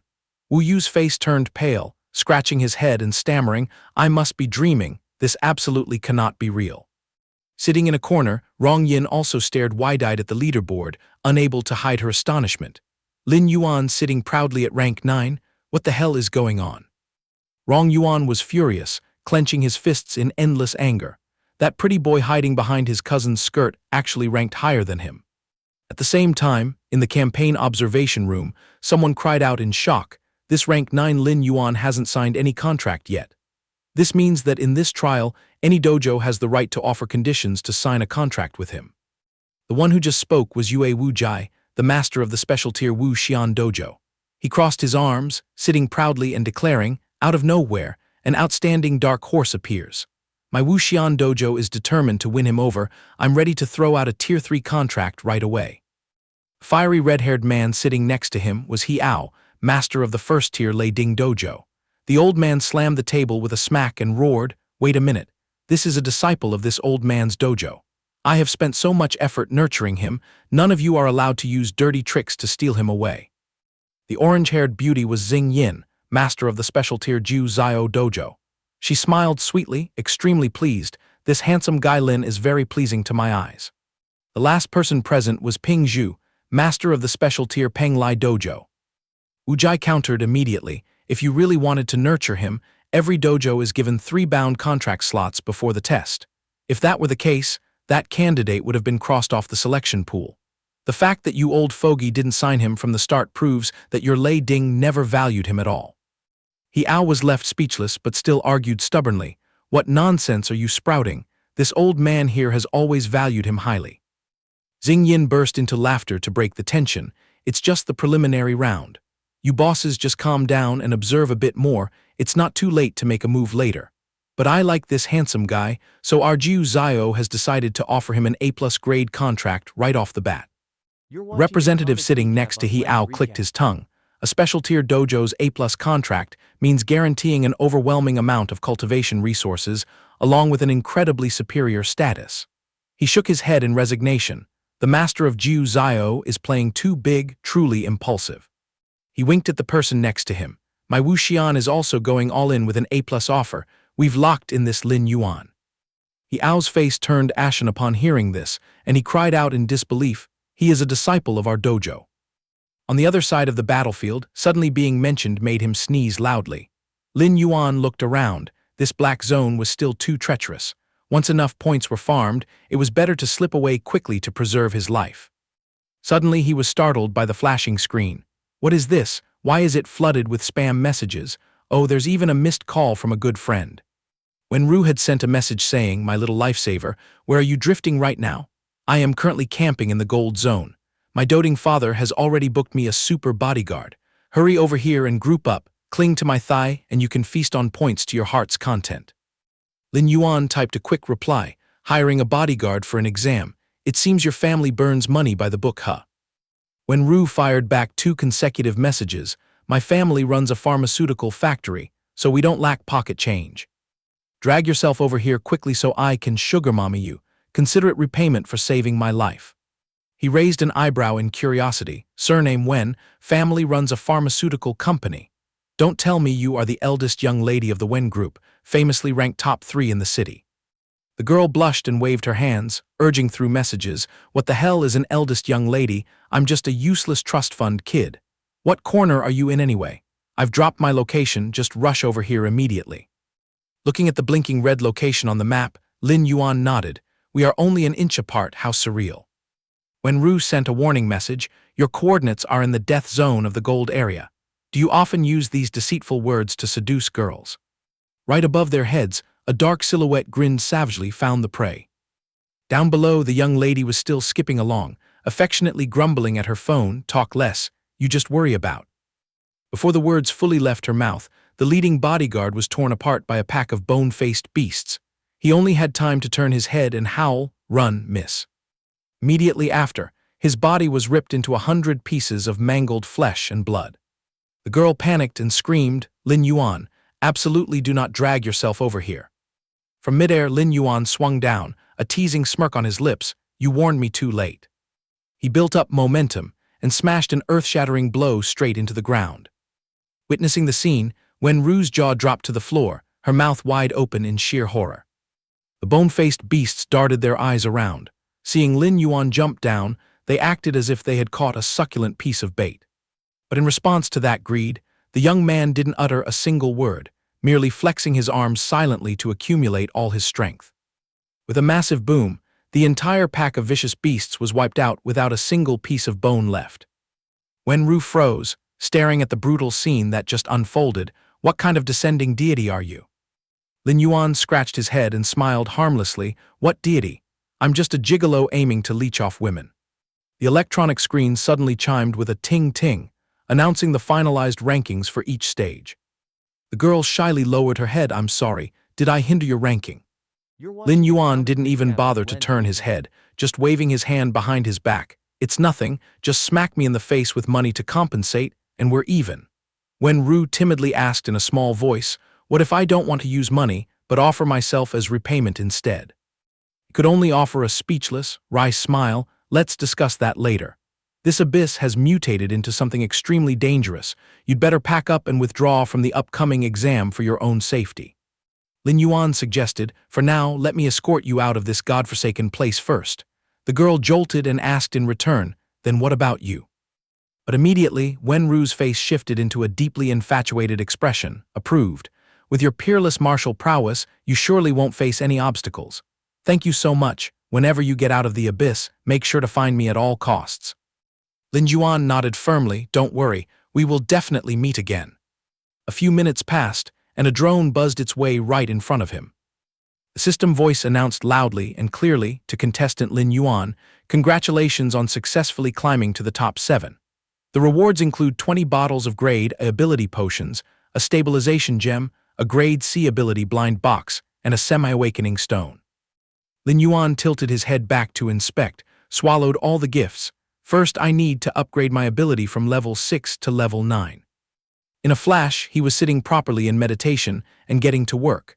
20 precious grade A potions were chugged down to the last drop, directly helping him break through his limits 3 times in a row. His eyes shone as bright as torches. Just a tiny bit more, and he would reach the perfect awakening realm. Lin Yuan reached out his hand to the side. "Well then, might as well embed the stabilization gem into the newly evolved little spider while it's hot." He rubbed his chin in satisfaction. "This is more than enough to use infinite assimilation. The next feast will be set in the chaos zone. Just grabbing the target monster by the neck this time will wrap up the mission." The drone speaker droned on. "Due to the spreading anomaly, the abyss is at a red alert. Human lives are hanging by a thread. We earnestly advise contestants to proactively forfeit the second round to save themselves." Hearing this, Lin Yuan frowned slightly. "Is it that dangerous? Then after snatching the prey, I should also bounce quickly." He gave a slight shrug. "If death comes, then so be it." Suddenly, Rong Yin materialized out of nowhere and spoke. "In this life, the slave label is firmly branded and cannot be removed. I'd rather be a decent ghost than linger like this." Rong Yuan also showed his face right after, dropping bitter sarcasm. "I finally tracked down your hiding spot.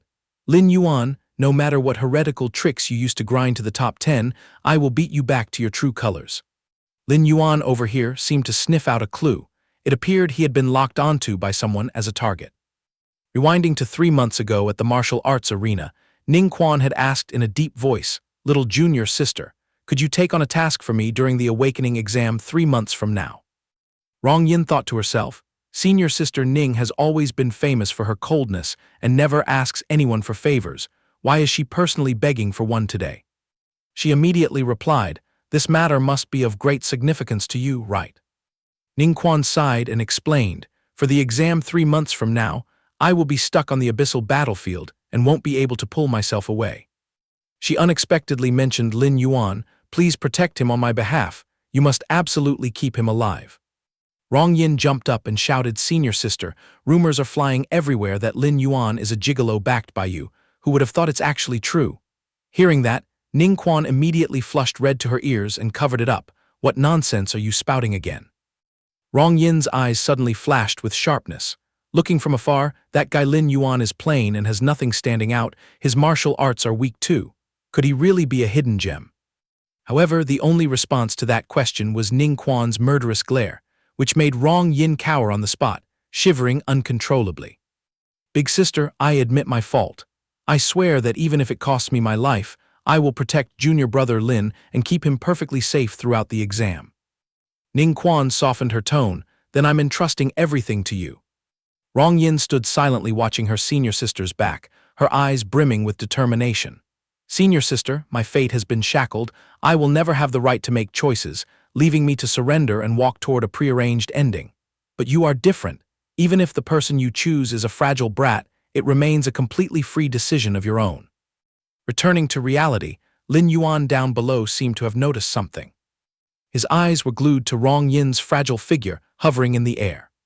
She softly muttered, "I will risk my life to shield this prissy guy to the bitter end. A weakling like you is truly lucky. Consider this the final favor I bestow before plunging completely into hell." Right at that moment, in the vast expanse of the sky, A tornado of Rong Yuan's destructive power suddenly tightly coiled, plummeting down at a terrifying speed. That blazing stream of power shot straight towards the ground like a roaring rocket. The group of four, Yue Qingyu, Zhou Lulu, Zhang Jiahao, and Gu Ming, gathered together. Zhou Lulu jumped up in excitement. "Oh my god, can you believe it? Mu Rong Yuan, who was summoning wind and rain in the top 10, has now fallen off his high horse and dropped out of the top 20 entirely. My luck is truly blooming." Zhang Jiahao, however, scowled in annoyance. "But now that guy has activated the Sky Curtain state, he's probably settling the score with some unfortunate brat." Gu Ming raised a hand to shield his eyes and looked up at the sky. "The Sky Curtain of the Mu Rong family is formidable, taking the lives of awakened experts as easily as flipping a hand. Who knows which bold fool provoked him to this extent?" At that moment, Rong Yin's face turned pale as she screamed, "We're done for. It's the Sky Curtain of absolute death. My ruthless cousin is determined to take Lin Yuan's life." Terror was imprinted on her pallid face. "Regardless of what shady tricks Lin Yuan used to sneak into the top 10, in the face of my cousin's absolute power, all vile schemes and dirty tricks become trash. I must stop him, even if my flesh is torn and my bones are crushed. I absolutely won't let Lin Yuan lose a single hair." Rong Yuan crashed down heavily onto the ground, kicking up blinding dust accompanied by a deafening shout, "I found you." The corner of Lin Yuan's mouth curled into a half-smile. "I wondered who it was, so the one targeting me is you." He ground his teeth fiercely. "Do you know why today is your doomsday?" The young man let out a sarcastic, "Oh, so I'm going to heaven, am I?" Rong Yuan's eyes were as cold as ice arrows. "All the bloodlines of the Mu Rong family are my slaves.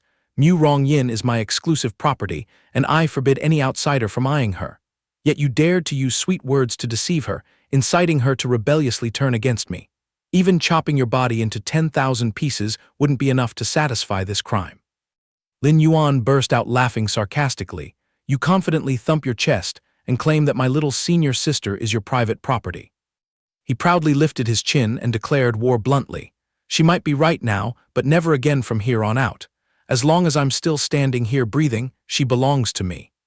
Hearing that, Rong Yuan seemed to go mad, blue veins bulging all over his face, looking utterly evil, especially when he further growled, "Right now, I will trample on that bitch right in front of your cold corpse."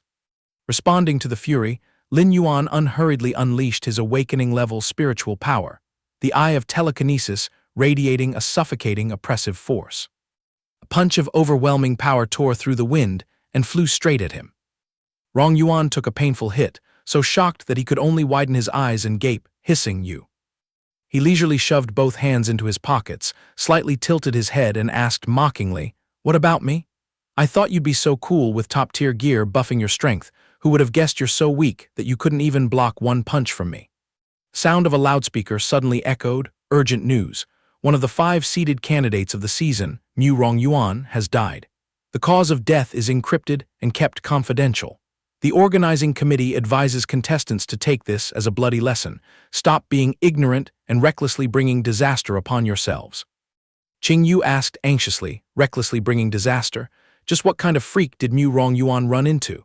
Jia Hao argued loudly, "Wait a minute, wasn't he just hunting down that useless brat all this time? Did some monster jump out and sneak attack him, making him lose his life in the blink of an eye?" A terrified scream tore through the space. "Mu Rong Yuan has met the king of hell. Are you kidding? The exam has just begun, and one of the top 5 talents has already dropped dead. Is there even any point competing in this tournament anymore?" Yao flew into a rage and shouted, "What the hell is confidential here? A human life is lost suddenly, and we don't even have the right to know the truth." Wang Mo hurriedly smoothed things over. "Bosses, the recording system suddenly short-circuited, so our side hasn't fully grasped the cause of death either. But I have dispatched a mobile task force to the scene. If anything happens, I will report it to you immediately." Although he spoke sweetly, inwardly he sneered and cursed, "My master just conveniently cleaned up some dirty trash. What the hell are these old fools worrying about?" On the outside, Rong Yin was sprinting like the wind, thoughts swirling deep in her head. The feeling of the slave shackles binding her had completely vanished. Could it be? Did Lin Yuan really finish off her cousin? Sweat drenched her frowning, troubled forehead. "It makes no sense. That guy was obviously just a useless nobody that my senior sister planted me to escort. My dark life. Could it really be salvaged by this legendary skirt chaser?" The camera lens shifted to the fierce abyssal battlefield. Here, Ning Quan was frantically swinging her sword, slaughtering amid a horde of bloodthirsty monsters. She wiped a bloodstain off her face, muttering full of confidence, "Junior brother Lin, this trip is full of stormy waves. You must absolutely preserve your life. But with junior sister Mu Rong bearing the brunt, you will somehow survive and wait for the day we meet again." The loudspeaker echoed endlessly again, urgent notice to all contestants. Due to the anomaly breaking out of control, the second round will be the final deciding stage. The difficulty has been maxed out, and the new rule is to collect monster corpse fragments. In squad number 2 of Ju Zio, Jia Hao bristled with fury. Are they crazy? In this boiling hellhole where we can't even hide fast enough, they are inciting us to feed our lives to monsters. Lulu shrank back and sobbed, "I want to quit." Jing Yu hurriedly soothed them, "Hold off on crying, let's see what kind of divine entity this monster is first." The system voice continued to blare, starting to leak the price list for monster materials. Lin Yuan glued his eyes to the electronic board, frowning and muttering, "What a coincidence, the system upgrade mission requires me to hunt a one-winged angel. How the hell is it sitting majestically at the top of the chart?" He rubbed his chin and calculated, this 1,000,000 points can be directly exchanged for a transcendent crystal from the government, which is the universal key for awakened ones to transcend into transcendence. Oh my, this battle is going to be a bloody scramble. Jia Hao clenched his fists and groaned, this exam is completely unplayable now. The easiest flash heart demon is already borderline half-step awakening realm. Mommy, I want to go home. Qing Yu stared wide-eyed in a daze, a whole 1,000,000 points for the championship. The organizing committee is playing hard, the temptation of this transcendent seat is too intense. She frowned and analyzed, a slaughter angel has more than enough power to tear high-tier awakened ones apart like chewing porridge. This target is truly a hellish trap, laid out for all the contestants. The electronic voice repeated, requesting contestants to lock in their targets within the next 3 minutes. Once signed, it's final, absolutely no backing out. We hope you consider it carefully. The whole crowd caused a ruckus and howled, "Damn it, pushing us too far, won't you even give us a second to process?" Lin Yuan casually poked his finger at the screen, "Lock in this one. Anyway, it's just going through the motions to put on a show." The lead board flashed red in warning. The chart-topping evil deity, the Slaughter Angel, has been locked on as a target by 4 daredevils. Qing Yu gritted her teeth. The 4 giants at the top of round 1 all hurled themselves at the Slaughter Angel. Do they treat death as light as a feather? No, they definitely want to risk it all for a big payout, seeking glory and wealth in perilous situations. Gu Ming rubbed his chin and deduced, I bet they have shaken hands and formed a team. First, they pool their resources to beat the monster to death, and then they'll use force to clash over its heart. Lin Yuan pondered, an alliance. This bunch of brats is already camping in the chaos zone, they definitely hold a speed advantage over me. I have to run there at top speed before they carve up the prey, so I can snatch the last hit, or catch them off guard and snipe them one by one from afar while they are busy fighting. He unleashed the entire pack of bone-faced beasts onto the field, then tapped a rhythm to issue commands. Brothers, go all out and charge ahead for me, remember to stake out and ambush them at the critical life-or-death moment. At the same time, in the core of the Chaos Zone, a group of people was wasting their saliva pleading, Senior Sister Huang Ying, what is your plan? Beautiful sister, form an alliance with us.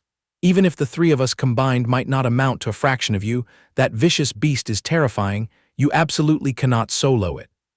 The only response was a bone-chilling syllable, scram. The girl tilted her chin up and turned around, her contemptuous gaze sweeping over the crowd. A few pieces of trash like you have the delusion of sitting at the same table as me. Huang Ying chewed on calculations in her mind. The urgent matter right now is to dig out that brat Lin Yuan. That sly, pale-faced scholar used who knows what tricks to climb the ranks like a kite catching the wind, seducing several dojo big shots into throwing olive branches and batting their eyes at him. If he seals the deal and signs a contract, no one would dare touch a single hair on his head. Putting thought into action, the young woman sprang into the air and leaped away, leaving the bewildered small fries behind. I must pounce on that brat first, force him to press his hand on the contract of Hugh Long. Once he's trapped as my father's disciple, even if I smash his skull in broad daylight, no one would dare make a peep out of pity. Shumo wearily let out a sigh. I told you, that berserk woman wouldn't even bat an eye at dust particles like us. Yu Rong smacked his lips to salvage the situation. Well, we had to take a shot and try so we wouldn't have any regrets. Huang Ying swung on the treetop with a sinister laugh. How strange, scanning the radar until my eyes are sore and I still can't find his aura.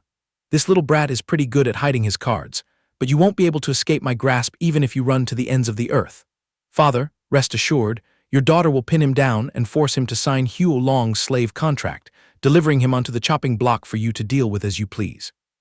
Via secret voice transmission, Wang Mai, let's settle it at that for now. I have to drag myself into the chaos zone. Rong Yin darted her eyes around in bewilderment. How did everyone just evaporate into thin air? Lin Yuan popped out from nowhere and stood leaning against a nearby rock. Little senior sister, so you've been tailing me this whole time. Having her secret exposed, the girl's cheeks flushed red as a tomato. She stammered and stepped back, you gigolo. Before she could squeeze out the whole sentence, Rong Yin's knees buckled, and she collapsed onto the barren ground. The girl sobbed heavily, thank you, 1,000 times thank you for saving me. Lin Yuan indifferently dusted off his hands. I'm not free to play the hero saving the beauty. He came looking for trouble, so I just conveniently sent him on his way. Rong Yin wiped her messy stream of tears. No matter what you say, the truth is that you fished me out of a black hole of despair. This sky-high favor, I wouldn't be able to repay it even if I worked as a horse or an ox in this life. He gently stepped forward and ruffled her hair. You silly girl, who asked you to repay the favor? As long as you live a proper new life from now on, that is enough. Rong Yin shyly lowered her head, so embarrassed that she didn't even dare to look straight up into Lin Yuan's eyes. Suddenly he came up with an idea. Then close your eyes, count silently to 100, and then open them. Upon hearing that, the girl hastily squeezed her eyes shut, her mind drawing up countless rosy fantasies. Is he planning to kiss me? Bring it on, why be shy? This lady can offer much more than just a kiss. Don't worry, I'm not foolish enough to steal my senior sister's boyfriend. It's purely just wanting to repay with my body. Dive right in. However, there was no kiss at all, only a blindingly intense burst of deep purple light. The bizarre phenomenon made Jia Hao scratch his head in wonder. What is that? Qing Yu blinked and guessed blindly, could it be a divine manifestation? Right after that streak of light, a massive, chaotic crowd suddenly materialized. Even Yu Rong's group widened their eyes in astonishment because it was too surreal. Everyone wore expressions of utter confusion. There were whispers, it must be because the angel was enraged. It used the abyssal eye to teleport everyone who stared at the pillar of light here to offer their lives. That's absurd. There was no one around it earlier who was bold enough to pull the tiger's whiskers and make it go crazy on a biting spree like this. Right at that moment, the evil deity angel spread its wings and soared proudly into the sky. The slaughter angel's gaze was now as cold as daggers, surging with sky-high murderous intent. On the mountaintop, Lin Yuan curled his lips into a faint smile. Obviously, I had Wang Mo arrange this matter. For the final boss of the trial, the organizing committee naturally had to deploy people to monitor the surroundings closely. Everything is just that simple. At this time, Rong Yin still had her eyes squeezed shut, her luscious red lips slightly parting, silently calling, "Come kiss me quickly." However, the moment she opened her eyes, she saw no trace of anyone. Rong Yin looked around in bewilderment, groaning inwardly, where did he run off to? Finally, she tightly curled her hands into fists, her eyes gazing wistfully into the distance. Senior sister, I have no intention of competing, I only want to repay his kindness, even without any title. Lin Yuan, my abyssal journey ends here, you absolutely must take care. Suddenly, a resounding shout rang out. What on earth is the slaughter angel's purpose for trapping us in its domain? Heaven only knows. Jia Hao hurriedly pointed forward. It looks like it's about to make a move. The slaughter angel maintained a silent demeanor, coldly swinging its blade to create countless slashes intertwined like a spider web. Immediately after, a horrifying explosion erupted violently. The crowd wailed and complained about the suffocating heat. The sky was now glowing crimson red, exactly like an erupting volcano. Lin Yuan also immediately noticed the anomaly. Has the purification begun already? Everyone gritted their teeth to withstand the terrifying heat wave. If they don't take down the angel soon, they will all be buried here. The air is so stiflingly hot that my windpipe feels like it's about to catch fire. The announcement echoed, "Dear contestants, the slaughter angel has just suddenly evolved from rank A to rank S, exceeding everyone's endurance limit. We have urgently invited the dojo masters from the 5 great dojos to provide backup. Please try to hold on." Sweat drenched every face. Oh God, by the time that group runs from the abyssal gate to here, we will all have turned into ashes. The crowd firmly believed that their only ray of hope for survival right now was the girl at the top of the rankings, Huang Ying. She is the invincible powerhouse among the younger generation of the Citadel. Even high-tier awakened ones have to admit defeat against her. Everything now solely relies on her. Hearing this, Huang Ying let out a faint laugh. Save you all? How ridiculous. She slightly shifted her gaze elsewhere. I still have official business to settle first. Jia Hao blurted out, if the goddess isn't stepping up to save the world, then what is she planning to do? A young man nearby answered, she is looking for someone. Huang Ying ordered loudly, Lin Yuan, step out here right now.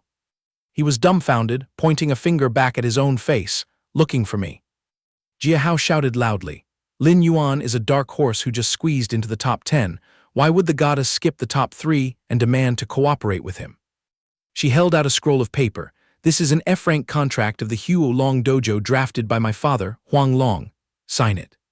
Everyone was shocked and stunned. Lin Yuan is currently being fiercely contested over by countless prestigious dojos, and Huo Long is ultimately just a second-rate dojo, yet she dares to offer the most pitiful F-rank contract. What the hell is going on? This is clearly meant to humiliate him. Huang Ying crossed her arms over her chest, her lips curling into a sneer. He is just a lowly gigolo, climbing up thanks to women and a few dirty tricks. Granting him an F-rank contract is already giving him too much face. Her gaze suddenly became razor-sharp.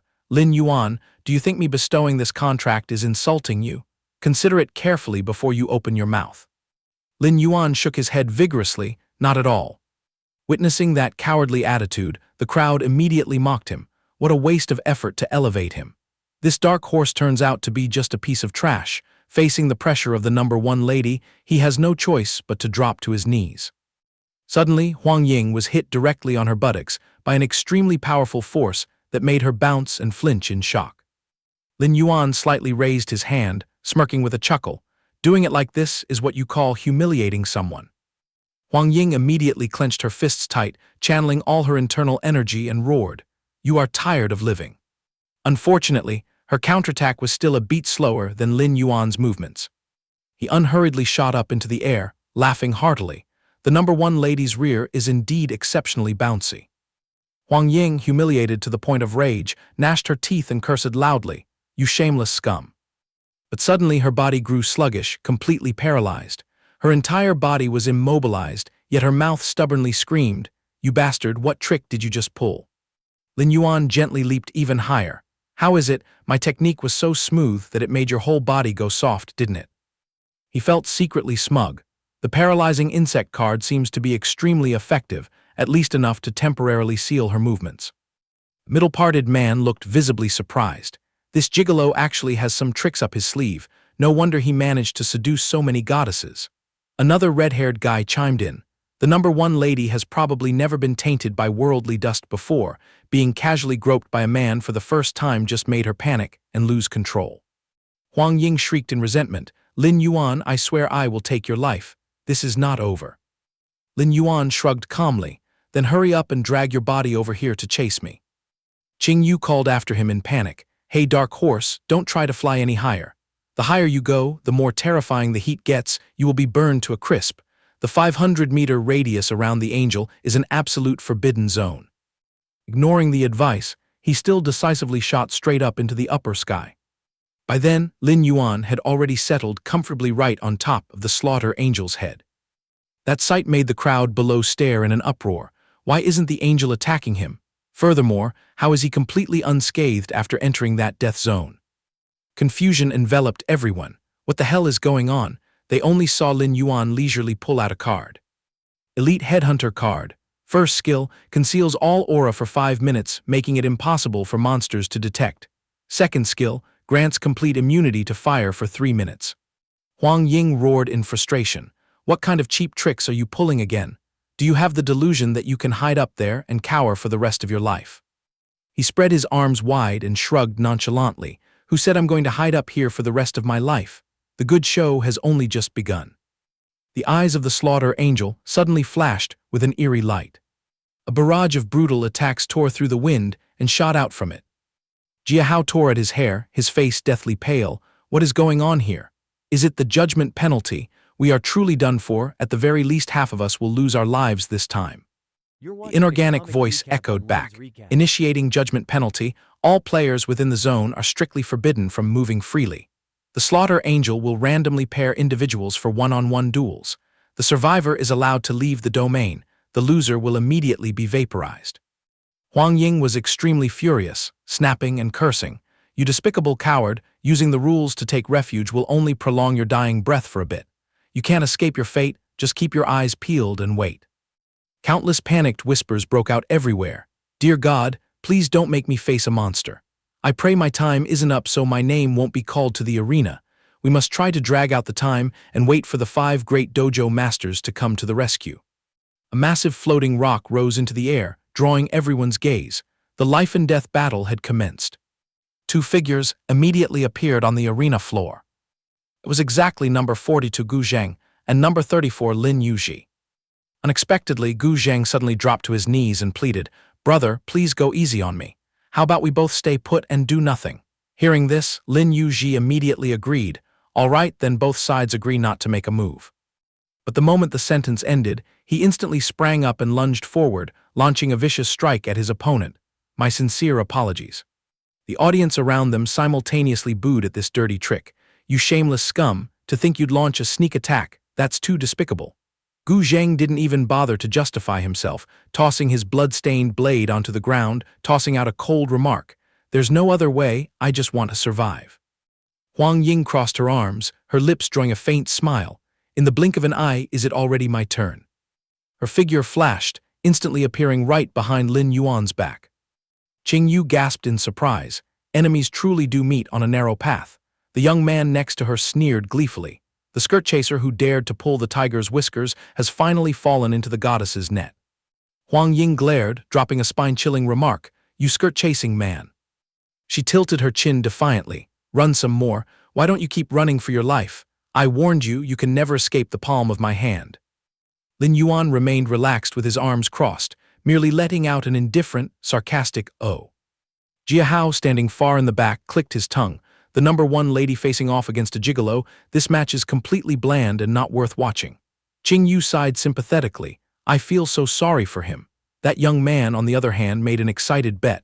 What do you guys guess? How will that sissy drop to his knees and beg later? Huang Ying bloomed a murderous smile. How do you want to depart from this world, crawling on the ground or voluntarily dropping to your knees? Hurry up and kneel first. If you know what's good for you, I will grant you a peaceful death. Lin Yuan raised an eyebrow in amusement. How exactly am I going to die? She immediately used her momentum to dash forward, unleashing a devastating punch. This one punch will send you straight to the afterlife. Qing Yu watched that brutal power in terror.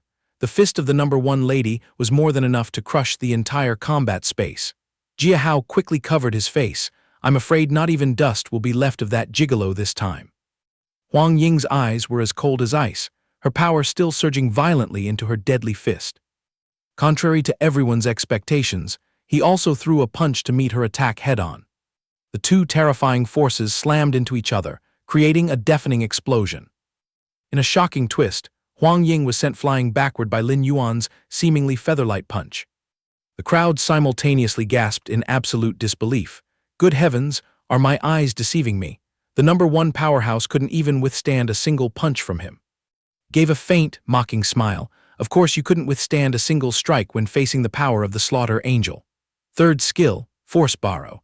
It allows the user to borrow 1/5 of a monster's vitality within a 10-meter radius.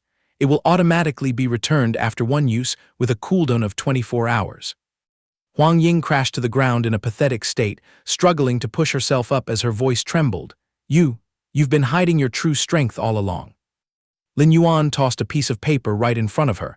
This is a voluntary soul servant contract, valid for 3 years. Sign it now. She screamed indignantly, I would rather you just kill me. The entire crowd broke into a stunned uproar. The drama of the number 1 lady forcing a gigolo to sign an F-rank contract had just taken a 180-degree turn. That supposedly weak pretty boy throwing down a servant contract was simply too ruthless. Lin Yuan stated coldly, I am not forcing you to your death, I am saving your life. If you refuse, you will turn into dust in 10 seconds. Be a good girl and sign it, and I will return your freedom in 3 years. Right at that moment, a deadly countdown appeared vividly above the Slaughter Angel's head. Sobbing and gritting her teeth, Huang Ying snatched the pen and signed the contract. You cold-blooded, heartless bastard. Lin Yuan remarked nonchalantly. The majestic and awe-inspiring #1 lady has ultimately been reduced to a gigolo's servant. Even if you racked your brains, you probably never saw this coming, did you? The slaughter angel raised its arm high, and a blinding, destructive light erupted in preparation for a purge. Lin Yuan clamped the card tightly between his 2 fingers, silently chanting in his mind, "Assimilation cover." A faint streak of light flashed, entirely enveloping Huang Ying's body. The slaughter angel abruptly paused for a beat, seemingly bewildered. Seizing the opportunity, he stomped hard on the air and launched himself upward. Strike. She also gritted her teeth and sprang into action, charging forward with her sword in hand. Let's risk it all. A violent sword strike cleaved through the air and slashed straight down, furious storm slash. However, the blinding light's backlash was so fierce that it sent both of them flying backward.